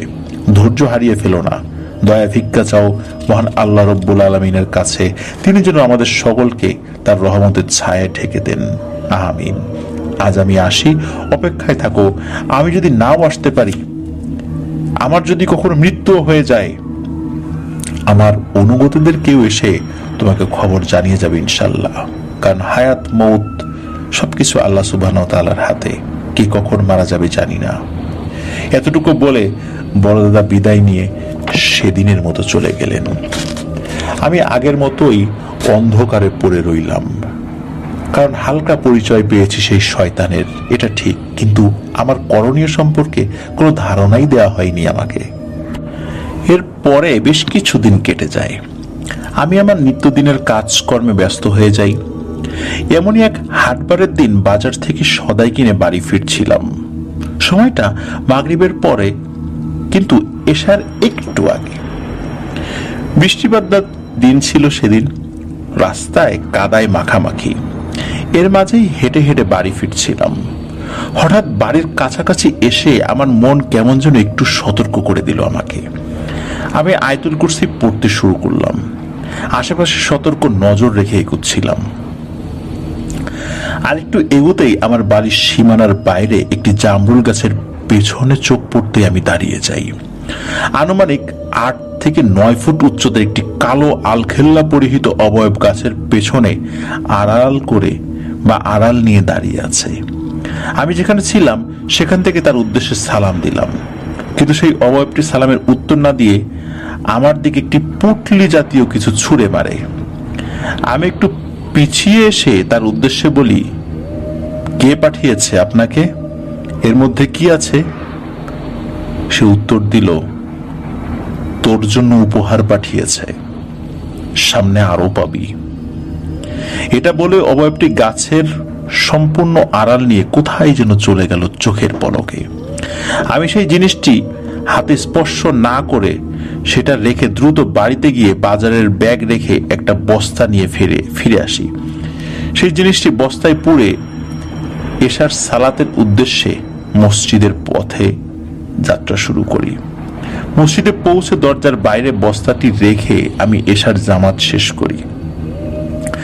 সালাত শেষে বসে একটু জিকির করছিলাম, তখন আমাদের মসজিদের মুয়াজ্জিন সাহেব এসে আমাকে বললেন, হুজুর বারান্দায় বস্তায় কি নিয়ে আসছেন? আমি বললাম, বস্তায় কি আছে আমি এখনো দেখিনি, কিন্তু কোনো সমস্যা হয়েছে কি? উনি বললেন, আপনি আসেন, এসে নিজেই দেখেন। আমি দ্রুত ওনার সাথে বাইরে যাই। গিয়ে দরজার বাইরে বস্তার নিচ থেকে বের হওয়া রক্তে লাল হয়ে উঠেছে জায়গাটি, সেটি দেখতে পেলাম। সাথে সাথে আমি উঠে মসজিদের ওযুখানায় গিয়ে বালতি ভরে পানি এনে বস্তাটি সহ মুয়াজ্জিন সাহেবকে নিয়ে মসজিদ থেকে আরেকটু দূরে চলে যাই। সাথে একটা লাইট নেই। এরপরে বালতির পানিতে দোয়া কালাম পরে ফু দিয়ে সেই পুটলিটা পানিতে ডুবিয়ে দেই। আমার মন বলছিল ভেতরে যাই আছে সেটা ভালো না। পানিতে ডুবিয়ে রাখা অবস্থা আমি সেটা খুলে ফেলি, আর যেটা বের হয় সেটা দেখে আমি এবং মুয়াজ্জিন সাহেব দুজনই বেশ অবাক এবং ভয় পাই। ভেতরে একটি শূকরের কাটা মাথা, যেটা নিচ দিয়ে তখন রক্ত পড়ছিল ফোঁটায় ফোঁটায়। কিছু নারী ভুঁড়ি আর এক টুকরো সাদা কাপড় মুড়িয়ে কালো সুতো দিয়ে বেঁধে রাখা হয়েছে সেই নারী ভুঁড়ির সাথে। এসব দেখে মুয়াজ্জিন সাহেব সহ্য করতে না পেরে বমি করে ফেলেন। আমি নিজেও বেশ অসুস্থ বোধ করি। দেরি না করে খুব দ্রুত সেই সাদা কাপড়টি খুলে নিয়ে ওই নাপাক জিনিসগুলো দোয়া কালাম পরে ফু দিয়ে মাটি চাপা দিয়ে দেই এবং কাপড়টি সাথে নিয়ে বাড়ি চলে আসি। বাড়ি আসার সময় আমি বড় দাদার কথা স্মরণ করি, এই কারণে যে উনি আমাকে কিছু দোয়া শিখিয়ে দিয়েছিলেন, কিছু নিয়ম শিখিয়ে দিয়েছিলেন। আর বড় দাদার এই শিখিয়ে দেওয়ার নিয়মে আমি তার সাথে যোগাযোগের চেষ্টা করি। বাড়িতে এসে আমি আমার নামাজের ঘরে যাই এবং সেই কাপড়ের টুকরোটি রেখে এসে উজু করে ঘরে ঢুকি। রাত্রে খাওয়া দাওয়া শেষে এসে ঘুমানোর চেষ্টা করি, কিন্তু অনেকক্ষণ এপাশ ওপাশ করি, ঘুম আসছে না দেখে উঠে নামাজ ঘরে চলে যাই। বেশ কিছুক্ষণ পবিত্র কোরআন শরীফ তেলাওয়াত করে একটু জিকির করছিলাম, ঠিক তখন দেখি বড় দাদা ঘরে ঢুকলেন। সাথে আরো 4-5 জন এসেছেন। আমি সালাম বিনিময় করে বড় দাদাকে জানালাম সন্ধ্যার সেই ঘটনা। এরপরে কাপড়ের টুকরোটি তার হাতে দিলাম। উনি কালো সুতো খুলে কাপড়টি মেলে ধরলেন। ভেতরে কিছু লেখা ছিল। দেখতে পেলাম যে লেখা পড়ার সময় বড় দাদা সুন্দর সাদা দাড়ির সেই নুরানি সুরতখানি কেমন যেন চিন্তিত হয়ে উঠছিল। লেখাটা পড়া শেষ করে তিনি কাপড়খানি রেহমান ভাইয়ের হাতে দিয়ে বললেন, রেহমান, এই লেখা নিয়ে যাও, সব সর্দারদের দেখাও, তাদেরকে বলো তৈরি হতে, কিন্তু আমার আদেশ ছাড়া কেউ যেন আগে থেকে কোনো আক্রমণ না করে। রেহমান ভাই বের হয়ে যেতে বড় দাদা আমাকে বললেন, সুফিয়ান, ওই কাপড়ে হুমকি দেওয়া হয়েছে, তোমার খুব সাবধান থাকতে হবে, নিজের পরিবারের প্রতি খেয়াল রাখবে, বিশেষ করে বাচ্চাদের প্রতি। কাফরিয়ানের পক্ষ থেকে এসেছে ওই বার্তা। এখন থেকে এই ঝামেলার কোনো নিষ্পত্তি না হওয়া পর্যন্ত তোমার পরিবারের কাউকে বাড়ির সীমানার বাইরে যেতে দেবে না, কঠোরভাবে নিষেধ করবে। আমি যেভাবে বলছি ঠিক সেভাবে বাড়ির সীমানা বন্ধ করে দেবে। কিছুদিনের মধ্যে তোমার সাথে একজন রাকি যোগাযোগ করবেন। যোগাযোগ করা হলে তুমি অবশ্যই সেখানে যাবে, চিন্তা করো না। তোমার অনুপস্থিতিতে তোমার পরিবারের হেফাজতের জন্য আমার অধীনস্থদেরকে আমি সেখানে মোতায়েন করব। বাকিটা সবকিছুই আল্লাহ সুবহানাহু ওয়া তাআলার হাতে, আর আল্লাহর রহমতের অপেক্ষায় থাকতে হবে আমাদের। আরো কিছুক্ষণের জন্য আমার অধীনস্থদেরকে এখানে রেখে দিচ্ছি, সবাই তোমার সাথে কথা বলবে। তো সকলের সাথে একে একে কথা হলো, বেশ অনেক বিষয় নিয়ে আলোচনা করা হলো সেদিন। এরপর বড় দাদা আমার সাথে সালাত আদায় করে সবাইকে নিয়ে চলে গেলেন। ঘুম আর হলো না আমার সেদিন। সকালে ফজরের সালাত আদায় করে বড় দাদার শেখানো পদ্ধতিতে সারা বাড়ি বন্ধ করে দিলাম। খুব বিচলিত হয়ে পড়লাম, হঠাৎ এমনটা কেন হচ্ছে? আগেও তো অনেক সমস্যার সমাধান চেষ্টা করেছি, আল্লাহর রহমতে সমাধান হয়েওছে, সব যে পেরেছি তা না, কিন্তু এমন অবস্থায় তো পড়িনি কখনো। কিছুদিন আর অপেক্ষা করতে হলো না। সেদিন সকাল 10টার দিকে রফিক মামা আমাকে ফোন দিয়ে বললেন, আহাদ আমার সাথে দেখা করতে চায়। আমি রফিক মামাকে জানালাম, মামা, এই মুহূর্তে আমি বাড়ি থেকে বের হতে পারছি না, আপনি বরং আহাদকে পাঠিয়ে দিন আমার বাড়িতে। রফিক মামা না করেননি। ঠিকই সেদিন বিকালে আহাত একজন হুজুরকে সাথে নিয়ে আমার বাড়িতে আসলেন। কুশল বিনিময় করে আমি আহাতকে জিজ্ঞেস করলাম, ওনাকে তো ঠিক চিনলাম না আহাত। আহাত বলল, সুফিয়ান ভাই, ওনার নাম আতাউল্লাহ সিদ্দিক।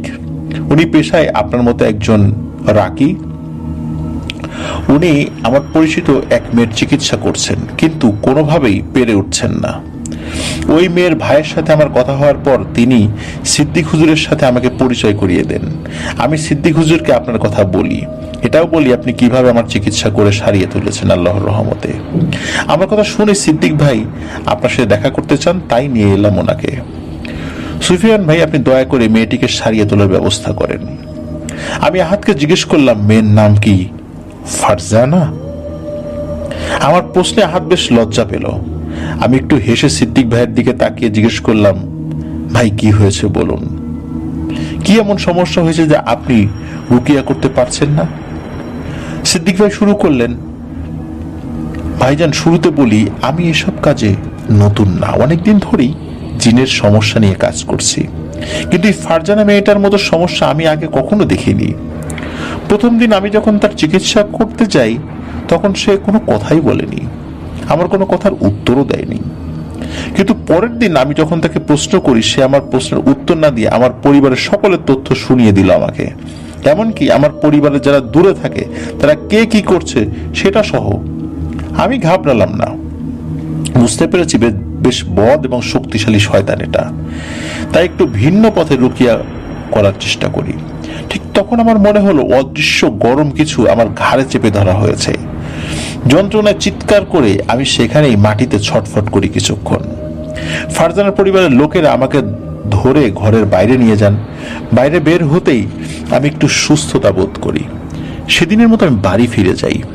বাড়ি ফিরে আসার পর আমার স্ত্রী লক্ষ্য করে আমার ঘাড়ের পেছনে এই চিহ্ন। এটা বলে সিদ্দিক ভাই তার ঘাড়ের পেছনের দিকটা আমাকে দেখালেন, সেই উল্টো করা ত্রিভুজ আঁকা। আমি একটু চিন্তায় পড়ে গেলাম। সিদ্দিক ভাই আবার বলতে শুরু করলেন, সেদিনের পর থেকে আমি নিজেও খারাপ স্বপ্ন দেখতে থাকি। রাতে ঘুমানোর সময় শরীর বন্ধ করে ঘুমাই, কিন্তু কিছুই ঠিক হচ্ছে না। আমার উপকারী এক জিন আছেন, প্রথম দিন তাকে খোঁজ নিতে বলেছিলাম, কিন্তু তিনিও এরপরে আমার সাথে আর দেখা করেননি। আমি কয়েকবার তার সাথে যোগাযোগের চেষ্টা করেছি, কিন্তু পারিনি। গত 5 দিন আগে এশার সালাত আদায় করে যখন বাসায় যাচ্ছিলাম, পথে হঠাৎ কে যেন আমাকে খুব জোরে চট দেয়। এত জোরে চট দেয় যে আমি এখনো এই কানে ভালোভাবে শুনতে পাচ্ছি না। গত পরশু ফারজানার ভাই আমি যাচ্ছি না দেখে দেখা করতে আসেন আমার সাথে। তিনি আমার কথা শুনে আহাদের সাথে পরিচয় করিয়ে দেন এবং যোগাযোগ করিয়ে দেন। তারপর আমি এই যে আপনার সামনে। ভালো কথা, ফারজানার পরিবারের লোকের আমাকে বলেছিল ঘুমের ভেতরে সে কান্না করতে করতে জেগে উঠে ঘুম থেকে, আর ঘুম ভেঙে গেলে সে ঘরের কোনো একজন সদস্যের দিকে তাকিয়ে থাকে অনেকক্ষণ। মাঝে মাঝে তার ভাইয়ের দিকে, মাঝে মাঝে তার বাবার দিকে, আবার কখনো অন্য লোকের দিকে তাকিয়ে থাকে, আবার কখনো তার মায়ের দিকেও তাকিয়ে থাকে, অর্থাৎ নির্দিষ্ট কাউকে লক্ষ্য করে নয়। এতটুকু বলে সিদ্দিক ভাই থামলেন। আমি শুনলাম সবকিছু। মাথার ভিতর সব ঘোলাটে লাগছিল, মনে হচ্ছিল এতটুকু তথ্য যথেষ্ট নয়।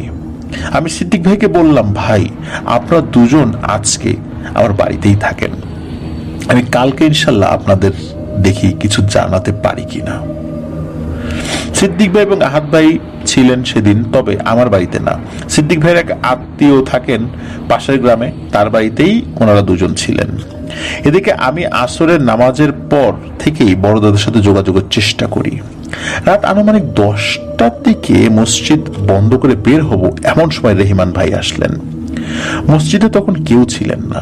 রেহমান ভাই আমাকে বললেন, সুফিয়ান ভাই, সর্দার আজকে আসতে পারবেন না, তিনি বেশ ব্যস্ত, অন্যান্য সর্দারদের সাথে বৈঠক করছেন খুবই জরুরি একটা বিষয়ে। যা বলার আমাকে বলুন, আমি জানিয়ে দেব। এরপর আমি সিদ্দিক ভাইয়ের বলা সবকিছু জানাই রেহমান ভাইকে, আর আমার করণীয় কি সেই বিষয়ে বড়দাদার কাছ থেকে কোনো উপদেশ দেয়া হয় কিনা সেই বিষয়ে জানাতে বলি। রেহমান ভাই সব শুনে চলে গেলেন। খবর নিয়ে তিনি এলেন শেষ রাতে, ফজরের একটু আগে। আমি মসজিদের দিকে যাচ্ছিলাম, তখন রেহমান ভাইকে দেখলাম মসজিদের পাশে দাঁড়িয়ে আছেন। সালাম বিনিময় শেষে তিনি বললেন, সুফিয়ান ভাই, হুজুর আপনাকে সেই মেয়ের বাড়িতে যেতে বলেছেন, তারপর রুকিয়া করে জানার চেষ্টা করবেন যে তার উপর আসর করা শয়তানের নাম। বিষয়টি কিন্তু মোটেও সহজ হবে না, তাই প্রয়োজন হলে এই পানি ব্যবহার করবেন। এটি জমজম কূপের পানি, এবং এই পানি হুজুর একজন আলেম ইনসান বন্ধু পড়ে দিয়েছেন। আর সিদ্দিক ভাইয়ের সেই জিনকে, যার নাম ইয়াসিন, জানিয়ে দিন ইয়াসিনকে শহীদ করা হয়েছে। সে আর কখনোই তার কাছে আসবে না, তার ডাকে সাড়া দেবে না। ওই ইয়াসিন যখন তথ্য সংগ্রহ করতে গিয়েছিল, ওই কাফরিয়ানের অনুগত দুষ্টু পিশাচ শ্রেণীর জিনরা তাকে কয়েদ করে ফেলে আর তাকে নিষ্ঠুরভাবে কষ্ট দিয়ে দিয়ে হত্যা করেছে। কাফরিয়ানের অনুসারীরা এভাবেই অনেককেই হত্যা করেছে। বিষয়টি তাকে জানিয়ে দেবেন। এই বলে একটি কাচের বোতল রেহমান ভাই আমার হাতে দেন। তারপর বিদায় নিয়ে যাওয়ার আগে বললেন, চিন্তা করবেন না ভাই, আপনার পরিবারের হেফাজতের জন্য অনেক জিনকে দায়িত্ব দেওয়া হয়েছে। আপনার অনুপস্থিতি তারা সবাই থাকবে আপনার বাড়ির আশেপাশে। আপনি সাবধানে যাবেন, আর মনে রাখবেন আপনি একা নন। মহান আল্লাহ সুবহানাহু ওয়া তাআলার দয়ায় আমরা সবাই আপনার সাথে আছি, ইনশাআল্লাহ থাকবো শেষ পর্যন্ত, শেষ নিঃশ্বাস পর্যন্ত। আপনি সেখানে পৌঁছেই আমাদের অনেককেই পাবেন ইনশাআল্লাহ। যখনই দরকার হবে ডাকবেন, আমরা চলে আসব। রাব্বি করিম আপনার হেফাজত করুন। এই বলে রেহমান ভাই চলে গেলেন। আমার খুব খারাপ লাগছিল সেই ইয়াসিন নামক জিনটার কথা স্মরণ করে, যে মানুষের উপকার করার জন্য একটা তথ্য সংগ্রহ করতে গিয়ে কয়েদ হয়ে গিয়ে সেই কাফরিয়ানের অনুগত জিনদের হাতে শহীদ হলেন। কি বলবো সিদ্দিক ভাইকে গিয়ে বুঝে উঠতে পারছিলাম না। আমি মসজিদে গিয়ে সালাত আদায় করে মুয়াজ্জিন সাহেবকে দায়িত্ব বুঝিয়ে দিলাম। সকালে আহাদ এবং সিদ্দিক ভাই আসলে তাদেরকে জানালাম সব কথা। জিনের এই কথা শুনে সিদ্দিক ভাই কি বলবেন বুঝতে পারছিলেন না। যাই হোক, প্রথমে ভালো কথা বলেছিলাম, সিদ্দিক ভাই শুনে খুশি হয়েছিলেন। তিনি বললেন, ভাই আমি মনে মনে চাইছিলাম যে আপনি যেন আমাদের সাথে যান। আলহামদুলিল্লাহ, ধন্যবাদ। আমি বললাম, ধন্যবাদ লাগবে না সিদ্দিক ভাই, আপনার জন্য আরেকটি খারাপ খবর আছে। আপনার উপকার করতেন যে জিন, তার নাম কি ইয়াসিন? সিদ্দিক ভাই আশ্চর্য হয়ে হাসূচক মাথা নাড়লেন। আমি বললাম, তাকে হত্যা করা হয়েছে। আপনি তার জন্য আল্লাহ রাব্বুল আলামিনের কাছে দোয়া করবেন। সিদ্দিক ভাই জিজ্ঞেস করলেন, ভাই আপনি কিভাবে জানলেন? আমি উত্তর দিলাম, আপনার মতো আমাকেও বেশ কয়েকজন মুসলিম জিন সাহায্য করেন, তারাই জানালেন। একথা শুনে সিদ্দিক ভাই কান্নায় ভেঙে পড়লেন। আমি বুঝতে পারলাম যে তাদের দুজনেরই অনেক দিনের বন্ধুত্ব ছিল। তাকে কিছু সান্ত্বনা দেওয়ার বৃথা চেষ্টা করলাম। একটু সুস্থির হলে বললাম, আহাদ ভাই তুমি তোমার বাড়ি চলে যাও, আমি আর সিদ্দিক ভাই ফারজানার বাসার উদ্দেশ্যে রওনা হব। এই বলে আমি ঘরে গেলাম। আমার স্ত্রীকে সব বুঝিয়ে দিয়ে বের হয়ে এলাম বাড়ি থেকে। রওনা ধরলাম এক অনিশ্চিত যুদ্ধের দিকে। ফারজানার বাসায় পৌঁছতে আমাদের জোহরের ওয়াক্তের সালাত পথে আদায় করতে হয়। তার বাবার বাড়ি মংলাতে। জায়গার নামটি এতদিন পরে সঠিকভাবে মনে করতে পারছি না, তবে গ্রামটি মংলা সদর থেকে 2 কিলোমিটার দূরে হবে। ফারজানার বাবা মঞ্জুরুল আলম এলাকার বেশ গণ্যমান্য ব্যক্তি। তিনি সদ্য সাবেক হওয়া চেয়ারম্যান, মানে পূর্বের চেয়ারম্যান ছিলেন। আমি সিদ্দিক ভাইয়ের সাথে যখন তাদের বাড়ির গেটের সামনে পৌঁছাই, তখন খেয়াল করি এই বাড়ির আশেপাশের গাছগাছালিতে কোনো পাখির বা প্রকৃতির কোনো সারা শব্দ নেই। বিষয়টা আমি সিদ্দিক ভাইয়ের নজরে আনলাম। তিনিও খেয়াল করলেন এবং বললেন, ভাই আগেও এমন ছিল, তবে আমি খেয়াল করিনি। আজ আপনি বলার পরে চোখে পড়ল বিষয়টা। চলেন ভেতরে যাই। আমরা বাড়ির ভেতরে ঢুকবো, তখন গেটের কাছ থেকে ভেতরে চিৎকার চেঁচামেচি শব্দ শুনতে পাই। গেট দিয়ে ভেতরে গিয়ে আমি উঠোনে দাঁড়াই। সিদ্দিক ভাই ভেতরে গিয়ে ফারজানার ভাই ও বাবাকে নিয়ে আসেন। আমরা একে অপরের সাথে সালাম বিনিময় করলাম। ফারজানার বাবা বললেন, হুজুর আসেন, ভেতরে এসে বসেন। মেয়ের চিকিৎসা চলছে, একটু শেষ হলেই আপনার সামনে নিয়ে আসবো। আমি জিজ্ঞেস করলাম, ডাক্তার এনেছেন নাকি? তিনি বললেন, না, ডাক্তার না, ভালো একজন নামকরা কবিরাজ পটুয়াখালী থেকে এসেছেন। আমি বললাম, চাচা আমাকে নিয়ে চলুন, আমি দেখতে চাই কবিরাজ সাহেব কিভাবে কাজ করেন। মঞ্জু চাচা একটু ইতস্তত করলো, নিয়ে গেলেন আমাকে। ভেতরে গিয়ে অবস্থা দেখে আমার মাথায় রক্ত উঠে গেল। কবিরাজের সামনে ফারজানাকে কবিরাজের একজন ছেলে অ্যাসিস্ট্যান্ট চেপে ধরে রেখেছে, আর কবিরাজ শুকনো মরিচ বা এই জাতীয় কিছু মেয়েটার নাকে চেপে ধরেছে। কষ্ট পাচ্ছিল মেয়েটা। এসব দেখে আমি আর মেজাজ ঠিক রাখতে পারলাম না। আমি বললাম যে, বন্ধ করেন এগুলো, এখনই বন্ধ করবেন। ফারজানার বাবার দিকে তাকিয়ে জিজ্ঞেস করলাম, চাচা আপনি পূর্ণবয়স্ক মেয়েটাকে এমন পর্দাহীন ভাবে দুজন পুরুষ মানুষের কাছে চিকিৎসা করতে দিচ্ছেন? এমন চিকিৎসার থেকে তো মারা যাওয়া উত্তম। ভয় করেন না কেন আপনারা? এর জবাব তো দিতে হবে বাবা হিসাবে আল্লাহ তাআলার কাছে। এগুলো বন্ধ করেন চাচা। একটা সমস্যা সমাধান করতে গিয়ে আরো পাপ করবেন না দয়া করে। মঞ্জু চাচা একটু ইতস্তত করছিলেন দেখে আমি আবার বললাম, আপনারা যদি এসব বুজরুকি বন্ধ না করেন তাহলে আমি এক্ষুনি এখান থেকে চলে যাব। আর যদি চলে যেতে হয় এইসব পাপ কাজের কারণে, তাহলে আর আপনি আমাকে পাবেন না বলে দিলাম। মঞ্জু চাচা এবার তার ইতস্তত ভাব কাটিয়ে দাঁড়িয়ে থাকা একজন মহিলাকে বললেন ফারজানাকে ভেতরে নিয়ে যেতে, আর কবিরাজকে টাকা পয়সা দিয়ে বিদায় করে দিলেন। এরপরে আমি মঞ্জু চাচাকে বললাম, আজ এশার সালাতের পর পর্দার সহিত ফারজানাকে আমার সাথে নিয়ে আসবেন। তার উপরে মহান আল্লাহ তাআলার কালামের মাধ্যমে রুকিয়া শুরু করব ইনশাল্লাহ। ঘরের সবাই সালাত আদায় করবেন নিয়মিত। আর আপনাদের পরিবারে ইদানিং এর মাঝে কি কেউ অসুস্থ হয়ে পড়েছে নাকি? তিনি বললেন, জি হুজুর, আমার ছোট ভাই অসুস্থ। সে ঘুম খাওয়া দাওয়া ছেড়ে দিয়েছে প্রায়। তার সাথে দেখা করতে চাইলে পাশের একটি বাড়িতে আমাকে নিয়ে যাওয়া হয়। বারান্দায় একটি বিছানায় একজন মধ্যবয়সী লোক শুয়ে আছেন। আমি তার পাশে বসে সালাম দিয়ে জিজ্ঞেস করলাম, চাচা আপনার কি হয়েছে, আমাকে বলবেন একটু? উনি আমার দিকে অল্প কিছু সময় তাকিয়ে থেকে বললেন, হুজুর আমি বললেও আপনি বিশ্বাস করবেন না, তাই বলতে চাচ্ছি না। আমি ওনাকে বললাম, চাচা আপনি আমাকে না বললে আমি অনেক কিছুই জানতে পারবো না, দয়া করে দুশ্চিন্তা ছাড়া বলুন। এরপরে তিনি শোনালেন এক ভয়ঙ্কর ঘটনা, তার সারসংক্ষেপ বলছি। ওনার নাম সাজু, পেশায় একজন মাছের আড়তদার এবং মাছ চাষী। প্রায় সময় বেচা কেনা শেষ করে একসাথে তার যে ঘেরগুলো রয়েছে সেই ঘেরগুলো ঘুরে বাড়ি আসতে হয়, তাই তার দেরি হয়। বেশ কিছুদিন আগে এমন রাত করে বাড়ি ফিরছিলেন।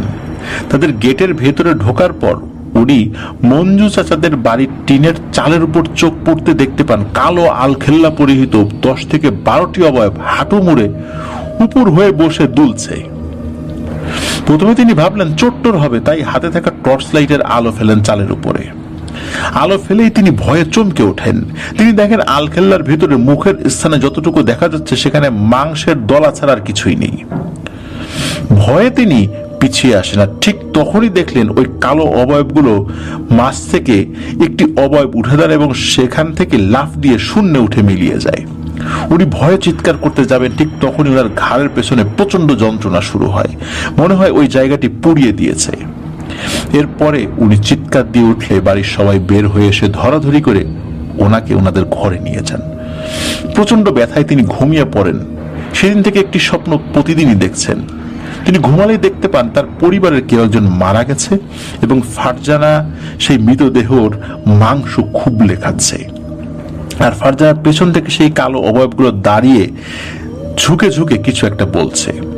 প্রতিবার ঘুমের সময় তিনি পরিবারের ভিন্ন ভিন্ন সদস্যকে মৃত অবস্থায় দেখতে পান, আর ফারজানাকে দেখেন তার শরীরে মাংস ভক্ষণ করতে। এই স্বপ্নের ভয়ে তিনি ঘুমাতে পারছেন না, খেতে পারছেন না, এমন একটা অবস্থা চলছে। সবচেয়ে বড় কথা হলো, রাত হলেই তিনি তার টিনের চালের উপর হাঁটা চলার শব্দ শুনতে পান। মাঝে একদিন তার মাথার কাছের জানালার ওপাশ থেকে একটি শব্দ শুনতে পান। তার মতে অ্যাজমা রোগীদের শ্বাস টান উঠলে যেমন শব্দ হয় ঠিক তেমন শব্দ শুনে তিনি মাথা উঠিয়ে বাইরে তাকিয়ে দেখেন সেই কালো অবয়বটি দাঁড়িয়ে আছে। শব্দটি আসছে তার মুখের স্থানে যে মাংসপিণ্ড রয়েছে সেখান থেকে, আর সেই মাংসপিণ্ডটি নিঃশ্বাসের সাথে সাথে আমাদের বুক যেভাবে ওঠানামা করে ঠিক সেভাবে ওঠানামা করছে।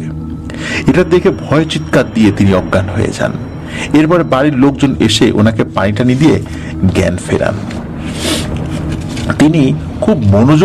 আমি খুব মনোযোগ দিয়ে ওনার কথা শুনলাম। তারপর ঘাড়ের পেছন দিকে পরীক্ষা করে দেখি সেই একই চিহ্ন, উল্টো করে ত্রিভুজ। বেশ বুঝতে পারছিলাম আমি পিশাচগুলোর মাঝখানে এসে পড়েছি। দেরি না করে বের হয়ে আসলাম সেই ঘর থেকে। রাতে মসজিদে এশার সালাত আদায় করে একটু নির্জনতার খোঁজে এদিক ওদিক হাঁটছিলাম আর বড় দাদা বা কারোর সাথে যোগাযোগ করার চেষ্টা করছিলাম। কিছু সময় পরে হামজা ভাই এলেন। সালাম বিনিময় শেষে আমি ওনাকে সব খুলে বললাম। উনি সব শুনে আমাকে বললেন, সুফিয়ান ভাই, আমরা জানি এমন কিছু হচ্ছে এবং কিছু করতে না পারলে সামনে আরো হবে। খুব তাড়াতাড়ি কিছু একটা করতে না পারলে ফারজানার ছোট চাচার মৃত্যুর মাধ্যমে শুরু হবে ওনাদের পরিবারে মৃত্যুর মিছিল। আপনি ফারজানার পাশাপাশি তার চাচার উপরে রুকিয়া পরিচালনা করেন। আপনি শুধু এই পিশাচটাকে আল্লাহ তাআলার কালামের মাধ্যমে বের করে আনেন, বাকিটা আমরা বুঝে নেব ওকে কি করতে হয়। আর ফারজানার রুকিয়া করতে আপনার সময় লাগবে, কিন্তু আপনি রুকিয়া বন্ধ করবেন না। ইনশাল্লাহ এর মাঝে আল্লাহ সুবহানাহু ওয়া তাআলার সাহায্য ইনশাল্লাহ অবশ্যই আসবে। মনে রাখবেন, রুকিয়া শুরু করার পর আপনার সাথেও শয়তানগুলো দেখা হবে, তাই সব সময় সাবধান। কথাগুলো বলে হামজা ভাই চলে গেলেন। আমি ফিরে আসলাম ফারজানার বাড়িতে। এসে দেখি বাড়ির বারান্দার ঘরে ফারজানাকে পর্দার সাথে মেঝেতে পাটি বিছিয়ে বসিয়ে রাখা হয়েছে। হাতে তার খালা বসেছেন, অদূরে তার বাবা, ভাই, মেজো চাচা বসে আছেন।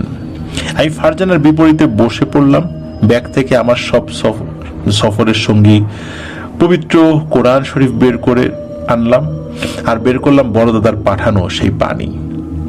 তারপর ফারজানার উদ্দেশ্যে সালাম দিয়ে বললাম, বোন, কেমন আছো তুমি? কেমন লাগছে তোমার? কি হয়েছে তোমার? আমাকে বলো, আমি তোমাকে সাহায্য করতে এসেছি। ফারজানা স্বাভাবিকভাবে উত্তর দিল, আমি ভালো আছি, আমার কিছু হয়নি হুজুর, তবে আপনার কিছু হবে, নিশ্চিত থাকুন। কথা শুনে অবাক হইলাম, এত সাবলীল ভাবে, সুন্দর ভাবে আমার কিছু হবে, আপনি নিশ্চিত থাকুন, এই কথাটা বলতে পারলো। মনে মনে যা বোঝার বুঝে নিলাম। আমি আর কিছু জিজ্ঞেস না করে রুকিয়া শুরু করলাম। কোরআন শরীফ পাঠ করার যখন শুরু করেছি, ফারজানার চেহারায় পরিবর্তন শুরু হলো। অল্প কিছুক্ষণ পরে সে ক্ষেপে উঠলো। তার খালা, ফুফু, আরো কিছু মহিলা তাকে জোর করে বসিয়ে রাখার চেষ্টা করছেন, কারণ ফারজানা বারবার উঠে যেতে চাইছিল। বেশ কিছুক্ষণ কোরআন শরীফ পাঠ করার পরে দেখি ফারজানার শরীর নিস্তেজ হয়ে যায়। আমি তাকে ঘরে নিয়ে যেতে বলি। এরপরে মঞ্জু চাচাকে বলি, চাচা, আমাকে কিছুদিন সময় দিতে হবে, কারণ ওর উপর যে আসর করছে সে বেশ শক্তিশালী। মঞ্জু চাচা সম্মতি দিলেন। আমাকে তার বাড়িতে থাকতে বললে আমি মানা করে দিলাম। তাকে অনুরোধ করলাম তিনি যেন আমাকে কোন একটি মসজিদে থাকার ব্যবস্থা করে দেন। এলাকার প্রভাবশালী মানুষ তিনি, তাই এই কাজটি খুব সহজে করে ফেলতে পারলেন, খুব বেশি সময়ও লাগলো না। এরপরে ওনার সাথে নিয়ে আমি ফারজানার ছোট চাচার ঘরে যাই। ওনাকে অজু করিয়ে আনতে বলি। অজু করে আসার পর ওনার উপর রুকিয়া পরিচালনা শুরু করি। বেশ কিছুক্ষণ কোরআন শরীফ তেলাওয়াত করার পর সবার সামনেই সেই সাজু চাচা হঠাৎ উপরের দিকে তাকিয়ে চোখ বড় বড় করে গলা দিয়ে বিদ ঘুটে ঘর ঘর শব্দ বের করতে থাকে। ঘরের সবাই এমন শব্দে ভয় পেয়ে যান। আমি কিন্তু তেলাওয়াত বন্ধ করলাম না, পড়তে থাকলাম। হঠাৎ দেখি ওনার মুখ দিয়ে কালো ধোঁয়ার মতো বের হচ্ছে, আর উনি সোজা হয়ে বসে থাকা অবস্থায় উপরের দিকে মুখ হা করে ছটফট করছেন। প্রায় 2 মিনিট সেই ধোঁয়া বেরুলো। এরপরে সাজু চাচা জ্ঞান হারান। সেই ধোঁয়ার কুণ্ডলি ঘরের চালের ফাঁকা দিয়ে মিলিয়ে গেল। সবাই ধরাধরি করে সাজু চাচাকে বিছানায় নিয়ে আসেন। অল্প একটু পরেই ওনার জ্ঞান আসে। জ্ঞান ফেরার পরে আমার সাথে আনা সেই পানি থেকে একটু খাইয়ে দিলাম ওনাকে, আর বললাম, চাচা, আপনি এখন ঘুমান, ইনশাল্লাহ আজ রাতে আর আপনি খারাপ কিছু দেখবেন না। বাকিদের দিকে ফিরে বললাম, আপনারা সবাই ফজরের আজান দিলে মসজিদে চলে আসবেন। সবাই মিলে 5 ওয়াক্তের সালাত জামাতে আদায় করবেন। ঘরের কোনো পুরুষ মানুষ আজ থেকে ফজরের নামাজের সময় ঘুমিয়ে যেন না থাকে, সেদিকে খেয়াল রাখবেন। আপনাদের পরিবারের উপর বেশ বড় মুসিবত এসেছে। সবাই মিলে রব্বুল আলামিনের কাছ থেকে এই মুসিবতের বিরুদ্ধে সাহায্য চান। ইনশাল্লাহ আমার আল্লাহ কাউকে খালি হাতে ফেরান না। আরো কিছু আমল বলে দিয়ে আমি বের হয়ে আসি। রাতের খাবার সাথে নিয়ে আমাকে মসজিদে এগিয়ে দিয়ে আসেন ফারজানার ভাই মিরাজ। পথে হাঁটতে হাঁটতে সে বলে, হুজুর আমার বোন ভালো হবে তো? খুব কষ্ট লাগে ও যখন পাগলামি শুরু করে, আমার আদরের বোন। আমি উত্তর দিলাম, মিরাজ ভাই, আমার আল্লাহ তার মুমিন বান্দাদের হেফাজতের দায়িত্ব নিজেই নেন। ভরসা রাখুন রব্বি কারিমের উপরে। চেষ্টা করুন এখন থেকে একজন মুমিন হওয়ার। ঘরের সকলকে রহমতের পথে আসতে বলুন, দেখবেন ইনশাল্লাহ সব ঠিক হয়ে যাবে। এমন টুকটাক কথা বলতে বলতে আমরা মসজিদে চলে আসি। আমি অজু করে মিরাজ ভাইয়ের শরীর বন্ধ করে দিয়ে বাড়িতে পাঠিয়ে দেই, কারণ আমার ভয় ছিল পথে তার উপর কোনো বিপদ আপদ না হয়। এরপর খাওয়া দাওয়া করে মসজিদের এক কোণে বিছানা পেতে শুয়ে পড়ি। সারাদিনের পরিশ্রমে খুব দ্রুত ঘুমিয়ে পড়ি। রাত কত হবে বলতে পারবো না। মসজিদের বাইরে থেকে কেমন যেন একটা জন্তুর হুঙ্কারের বিকট শব্দ আসছিল। শুনে আমার ঘুম ভেঙে যায়। সাথে সাথে উঠে বসে নিজের শরীর বন্ধ করে জানালার এক পাটি খুলে বাইরে তাকাই। আমি দেখি মসজিদের সীমানার বাইরে কালো আলখেল্লা পরিহিত প্রায় 50 কি 60টি অবয়ব, যাদের মুখে মুখ বলতে কিছু নাই। মাথার স্থানে শুধু একটা বিশাল মাংসপিণ্ড, চিৎকারের সাথে যেটি ওঠানামা করছে। এমন কতগুলো পিশাচ মসজিদের দিকে ফিরে সেই হুঙ্কার দিচ্ছে আর আস্তে আস্তে এগিয়ে আসছে মসজিদের দিকে। সত্যি আমি ভয় পেয়ে গিয়েছিলাম, অনেক ভয় পেয়েছিলাম। আমি জানালার কাছ থেকে সরে এসে চিৎকার দিয়ে আমার আল্লাহকে ডাকতে থাকি, সাহায্য চাইতে থাকি আমার রবের কাছে। ওরা এগোতে এগোতে মসজিদের সীমানার কাছাকাছি আসতেই হঠাৎ আমার পেছন থেকে একজন বলে ওঠে, ভয় নেই সুফিয়ান, তোমাকে তো আগেই জানানো হয়েছে, ইনশাল্লাহ আমরা তোমার সাথে শেষ পর্যন্ত আছি, এদিকে এসো, আমার পাশে এসে বসো, বাইরে তাকিও না। আমি পেছনে ফিরে দেখি বড় দাদা একদম সামনের কাতারে বসে আছেন। ওই মুহূর্তটায় আমার যে কেমন খুশি লেগেছে তা আমি বোঝাতে পারবো না। খুশিতে আমার চোখে পানি চলে আসে। আমি দৌড়ে গিয়ে বড় দাদার হাতে চুমু খাই। বড় দাদা আমার মাথায় হাত রেখে শান্ত করেন এবং বলেন, চিন্তা করো না সুফিয়ান, শিকার করার আগে শিকারকে তার শিকারের ক্ষমতা সম্পর্কে ভালোভাবে জানতে হয়। যে পারে না সে নিজেই শিকারে পরিণত হয়। বাইরের ওই শয়তানগুলো ঠিক তাই হয়েছে, চলো নিজেই দেখবে। এ কথা বলে আমার হাত ধরে টেনে নিয়ে নিজেও তিনি আমার সাথে জানালার পাশে এসে দাঁড়ালেন। দেখলাম পিশাচগুলো ততক্ষণে মসজিদের দরজার কাছে চলে এসেছে। আমাকে দাঁড় করে রেখে বড় দাদা মসজিদের দরজার দিকে গিয়ে খুলে দিয়ে দাঁড়ালেন সেখানে। ওনাকে দেখে পিশাচগুলো হঠাৎ হুঙ্কার এবং সামনে এগোনো বন্ধ করে দাঁড়িয়ে পড়ল। বড় দাদা শয়তানগুলোর উদ্দেশ্যে বললেন, হে কাফরিয়ানের অনুসারী শয়তানরা, কালিমা তো তোদের নসিবে নাই। মৃত্যুর আগে অন্তত তোদের নেতাকে জানিয়ে দে যে আমি তোদের হত্যা করতে যাচ্ছি। যা, এখনই জানিয়ে দে, কারণ এখান থেকেও তোরা তোদের নেতাকে জানিয়ে দিতে পারবি। এই কথা শেষ হওয়ার সাথে সাথে আমি দেখলাম চারদিক থেকে হামজা ভাই, সাদিক ভাই সহ প্রায় 300-400 জিন পিশাচগুলোর উপর ঝাঁপিয়ে পড়ল। তাদের সবাই বিচিত্র সব অস্ত্র নিয়ে এসেছেন। এই ধরনের অস্ত্র কখনো দেখিনি আমি। কেউ কেউ সেই পিশাচদের হাতের উপর ঝাঁপিয়ে পড়েছে, কেউ পায়ের উপর, কেউ মুখের উপর।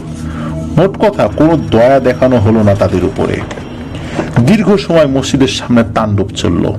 বেঁচে থাকার তাগিদে পিশাচগুলো অনেকক্ষণ লড়েছে, কিন্তু সংখ্যা এবং শক্তিতে তারা টিকতে পারল না। 3 জন পিশাচ বাদে বাকি সবগুলোকে সেখানেই হত্যা করা হয়। ওই 3টির গলায় হাতে পায়ে শেকল পরিয়ে নিয়ে যাওয়া হয়। অন্য মৃত পিশাচগুলোর দেহ তারা নিয়ে যান। এদিকে বড় দাদার অনুসারী আমাদের 4 জন মুসলিম ভাইও শহীদ হন সেই যুদ্ধে। বড় দাদা তাদের কাছে যান, প্রত্যেকের মাথায় হাত বুলিয়ে দেন তিনি, চুমু খান সবার কপালে। সেদিন আমি দেখেছিলাম রব্বুল আলামিনের সৃষ্টি করা একজন শক্তিশালী মাখলুকাতের চোখে অশ্রুধারা। উপস্থিত সকল মুসলিম জিন ভাইদের চোখে অশ্রু। আমি নিজেও নিজেকে ধরে রাখতে পারিনি। শহীদদের পাঠিয়ে দিয়ে বড় দাদা আমাকে নিয়ে আবার ভেতরে আসলেন। কিছুক্ষণ চুপচাপ থেকে বলতে শুরু করলেন, আবু সুফিয়ান, তোমার কাজ প্রায় শেষ। বাকিটা কাল আমার এক বন্ধু আসবেন, এইখানে উনি করবেন, তুমি তার সাথে থেকো। কাফরিয়ান ফারজানা নামের মেয়েটির শরীরে আশ্রয় নিয়েছে। ভালোভাবে অনেক সময় নিয়ে খোঁজ নেওয়ার পরে আমি আসল ঘটনা জানতে পেরেছি। তোমার মামা মরহুম সুলাইমান শেখ যে কাজটি করতে গিয়ে আহত হয়ে ফেরেন, সেই কাজ করার সময় তিনি কাফরিয়ানের ছেলেকে হত্যা করতে সক্ষম হন এবং তার ছেলের সাথে থাকা কাফরিয়ানের আদলে তৈরি কালো পাথরের একটি মূর্তি তিনি সাথে নিয়ে যান রফিক সাহেবের বাসায়। 2 দিন পরে তোমার মামা ভুল তথ্যের ভিত্তিতে আবার বের হয়ে যান কাজ শেষ করতে এবং ভেলাত কাফরিয়ানের শিকারে পরিণত হন। রফিকের বাসা থেকে বের হওয়ার আগে সেই মূর্তিটি রফিকের কাছে আমানত হিসাবে রেখে আসেন, কিন্তু নতুন বাড়িতে ওঠার সময় তিনি সেটি হারিয়ে ফেলেন, যা পরবর্তীতে আহাদ খুঁজে পায় এবং আবেগের বশবর্তী হয়ে ফারজানাকে সেটি আবার উপহার দেয়। যেহেতু আহাদ ফারজানাকে পছন্দ করত, এরপর থেকে ফারজানা অসুস্থ হতে থাকে। ভেলাত চেয়েছে ফারজানার আপন কাউকে সে বাঁচিয়ে রাখবে না, একজন একজন করে স্বীকার করবে। এই জন্য সে তার অনুসারীদেরকে নিয়ে ফারজানার পরিবারের মাঝে বিভীষিকার মতো প্রবেশ করে। আলহামদুলিল্লাহ, সব ভালোভাবেই রব্বি কারিমের দয়া শেষ হচ্ছে। তোমার পরিবারের হেফাজতের দায়িত্ব এই রেহমান তার দলবল নিয়ে আছে, চিন্তা করো না তাদের নিয়ে। কাফরিয়ানকে জীবিত অবস্থায় ধরা খুবই জরুরি, অনেক হিসাব আছে তার সাথে আমাদের। কিন্তু তোমাকে একটা কথা বলে দেই, সেদিন তোমাকে কাফরিয়ানের যে পুটুলিটা পাঠিয়েছিল, সেটা হাত দিয়ে ধরা উচিত হয়নি তোমার। খারাপ রকমের জাদু করা ছিল তাতে। তুমি আমার জন্য অপেক্ষা না করে নিজেই এটি ধরে ফেলেছ, কাজটি নিজেই করে ফেলেছ। সারা জীবন তোমাকে ভোগাবে এই জাদু, যেটা আমাদের সকল ক্ষমতার বাইরে। আল্লাহ তাআলা এবং আমার রসুলের তরিকা মতো চলার চেষ্টা করবে, ইনশাল্লাহ এগুলো হয়তো অনেকখানি কমে যাবে, এই জাদুর প্রভাব কমে যাবে, তবে একেবারে কিন্তু যাবে না। সারাটা জীবন তোমাকে এটা ভোগ করতে হবে। চলো এখন শুকরিয়া নামাজ আদায় করি একসাথে। কথা বলে থামলেন বড় দাদা। এরপর আমরা একসাথে সালাত আদায় করার পর উনি বিদায় নিয়ে চলে যান। সেদিন ফজরের নামাজের পরে আমি আস্তে আস্তে ফারজানের বাড়ির উদ্দেশ্যে হাঁটতে থাকি। মসজিদে সালাতের সময় অনেকে আমাকে জিজ্ঞেস করলেন রাতে কি হয়েছিল, কারণ তারা সবাই সেই হুঙ্কার, চিৎকার, কান্না, আর্তনাদ শুনতে পান। আমি শুধু তাদের বলি, আল্লাহ তাআলার রহমত বর্ষিত হয়েছে, আর কিছু না। ফারজানাদের বাড়িতে এসে দেখি সবাই ফারজানাকে বেঁধে ঘিরে রেখেছে। মিরাজ ভাই জানালো, মধ্যরাতের পর থেকে হঠাৎ সে পাগলামি শুরু করে, চিৎকার করছে আর বলছে তাকে ছেড়ে দিতে, সে নিরাপদে গিয়ে ফারজানাকে ছেড়ে দেবে। শুনে আমি একটু হাসলাম আর বললাম, ভয় নেই ভাই, আপনারা খেয়াল রাখেন সেজন্য কোথাও যেতে না পারে, আল্লাহর সাহায্য আসছে। আমার কথা মতো ফারজানাকে প্রায় সারাদিন বেঁধে রাখা হলো। কাফরিয়ান বের হতে পারছিল না, কারণ বাইরে বড় দাদার অনুসারী এবং অন্যান্য সর্দারদের অনুসারী হাজার হাজার জিন ভয়ানক সমস্ত অস্ত্র নিয়ে অপেক্ষা করছিল যে সে বাইরে বের হবে আর তার জীবন শেষ হয়ে যাবে। মাগরিবের সালাতের পর একজন বয়স্ক হুজুর আসেন ফারজানার বাড়িতে, তার সাথে আরো 4 জন এসেছেন। আমি তাকে একবার দেখে চিনতে পেরেছি। উনি দক্ষিণবঙ্গের বিখ্যাত আলেম হাফেজ শাহ হুজুর। উনি বাড়িতে ঢুকেই আমাকে কাছে ডাকলেন। আমি কাছে এসে সালাম বিনিময় করলাম ওনার সাথে। উনি বললেন, বাবা সুফিয়ান, আমি তোমার কথা শুনেছি, রব্বুল আলামিনের কাছে দোয়া করে তিনি যেন তোমাকে শেফা দান করেন। এরপর আরো কিছুক্ষণ কথার পরে উনি উঠোনে এসে কিছু ময়দা পরে ছিটিয়ে দিলেন, তারপর ফারজানাকে নিয়ে আসতে বললেন। ওনার সাথে আসা 4 জন 4 কোণায় দাঁড়িয়ে পড়লেন। মাঝখানে ফারজানাকে বসিয়ে শুরু করলেন রুকিয়া। ওই 4 জন হুজুর 4 দিক থেকে ফারজানার শরীরে পানি ছিটাচ্ছিলেন। আমি লক্ষ্য করছিলাম হাফেজ হুজুরের রুকিয়া পদ্ধতি। উনি এমন সব আমল করছেন যা আমি জানতাম না। অল্প কিছুক্ষণ পরে সকলের চোখের সামনে ফারজানার মুখ দিয়ে কালো ধোঁয়া বের হতে থাকে। ধোঁয়াটা বের হয়ে উপরের দিকে উঠতে থাকলো। সবাই ফারজানার দিকে তাকিয়েছিলেন। আমি দেখছিলাম ধোঁয়াটা কোথায় যায়। অল্প একটু উপরে ওঠার পরে দেখলাম বাড়ির বাইরের এক নারকেল গাছ থেকে 4-5টি আলো খুব দ্রুত এসে ধোয়ার কুণ্ডলিটাকে নিয়ে শূন্যে মিলিয়ে গেল। এদিকে ফারজানা অনবরত বমি করছে, কিন্তু তার বমির সাথে বের হচ্ছে নখ, চুল, কালো সুতা দিয়ে মোড়ানো এক টুকরো লাল কাপড়, এবং শেষে বের হয়ে এলো ছোট্ট কালো পাথরের একটি মূর্তি। হাফেজ শাহ হুজুর মূর্তিটি নিয়ে চলে যান।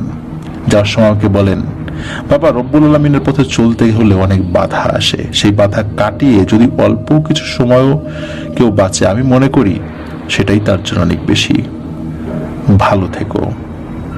পরের ঘটনা অনেক সংক্ষিপ্ত। ফারজানা আস্তে আস্তে সুস্থ হয়ে ওঠে। তার পরিবারেও আর কোনো সমস্যা হয়নি। সমস্যা যা হয়েছিল আমার, সে এক অন্য ঘটনা। ইনশাল্লাহ বেঁচে থাকলে কোনো একদিন বলবো। প্রিয় লিসেনার্স, কেমন লাগলো ঘটনাটি? কাফরিয়ানকে কিন্তু ধরে নেওয়া হলো, তার সাথে কি হিসাব নিকাশ হয়েছিল সেটা আমরা এখনো জানতে পারিনি। অবশ্যই তার পরিণতি কি হয়েছিল আপনারা বুঝতে পারছেন।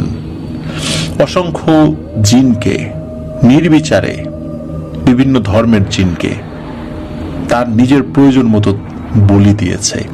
ঠিক যেমন কিছু নরপিশাচরা মানুষকে বলি দেয়, ঠিক ভেলাত কাফরিয়ান জিনদেরকেও বলি দিয়েছে, মানুষদেরকেও তার কাজ চরিতার্থ করার জন্য ব্যবহার করেছে, হত্যা করেছে। এই কারণে জিন সম্প্রদায়ও তাকে খুঁজছিল, আর এরা সবাই ছিল শয়তানের অনুসারী। উল্টো ত্রিভুজ, এটি কিন্তু জাদুবিদ্যার একটি চিহ্ন। অনেক সময় মানুষরাও এটা ব্যবহার করে। আপনারা দেখবেন যে ইলুমিনাতিতে এটাও ব্যবহৃত হয়। প্রিয় লিসেনার্স, দীর্ঘ একটি ঘটনা ছিল, আসলে দীর্ঘ। আমার বলা ভেলাত কাফরিয়ানের ঘটনাটিও আমার মনে হচ্ছে যে এখন পর্যন্ত যতগুলো বড় ঘটনা বলেছি, দুলুমিয়ার ঘটনা, তারপরে অতল পানির বিভীষিকা, এসবগুলো থেকে এই ঘটনাটি বড়ই বলতে হবে আমার কাছে মনে হচ্ছে আর কি। প্রিয় লিসেনার্স, আজকে বিদায় নিতে চাচ্ছি। আশা করছি ঘটনাটি আপনাদের সকলের কাছে ভালো লেগেছে। তবে একটি কথা আমার বলতেই হবে, সেটি হলো যে মহান আল্লাহ সুবহানাহু ওয়া তাআলা, তার প্রতি অগাধ বিশ্বাস যে যেই ধর্মেরই হোক না কেন, সৃষ্টিকর্তার প্রতি অগাধ বিশ্বাসই পারে এই ধরনের খারাপ জিনিসগুলো থেকে আমাদেরকে হেফাজত করতে। আর সবসময় সতর্ক থাকতে হবে। সতর্ক থাকতে হবে আমাদেরকে। হুটহাট করে কোনো মানুষকে আমরা অনেক সময় বিশ্বাস করে ফেলি। বিশ্বাস করাটা খারাপ কিছু নয়, কিন্তু তিনি যদি কোনো সন্দেহজনক ব্যক্তি হন, তাহলে তার দেওয়া অনেক কিছুই কিন্তু আর খাওয়া যাবে না। এটাও কিন্তু প্রিয় লিসেনার্স আমরা মাথায় রাখব। আর এই যে ঘটনা, এই ঘটনা পড়লাম, এর মধ্যে কিন্তু অনেকগুলো শিক্ষণীয় ব্যাপার রয়েছে। আপনারা পুরো ঘটনা শুনলে এই শিক্ষণীয় ব্যাপারগুলো ধরতে পারবেন। আমার কাছে এই ঘটনার মধ্যে বেশ কয়েকটি জায়গা খুব কষ্টদায়ক মনে হয়েছে। বিশেষ করে একটি বার্তাবাহক জিন, সে যখন এই কাফরিয়ানদের হাতে বন্দী হয়ে গেল, নিষ্ঠুরভাবে তাকে হত্যা করা হলো। এরপরে আরো জিন কাফরিয়ানের অনুগত সেই আলখেল্লা পরা পিশাচগুলোর সাথে যুদ্ধ করতে গিয়ে বেশ কিছু জিন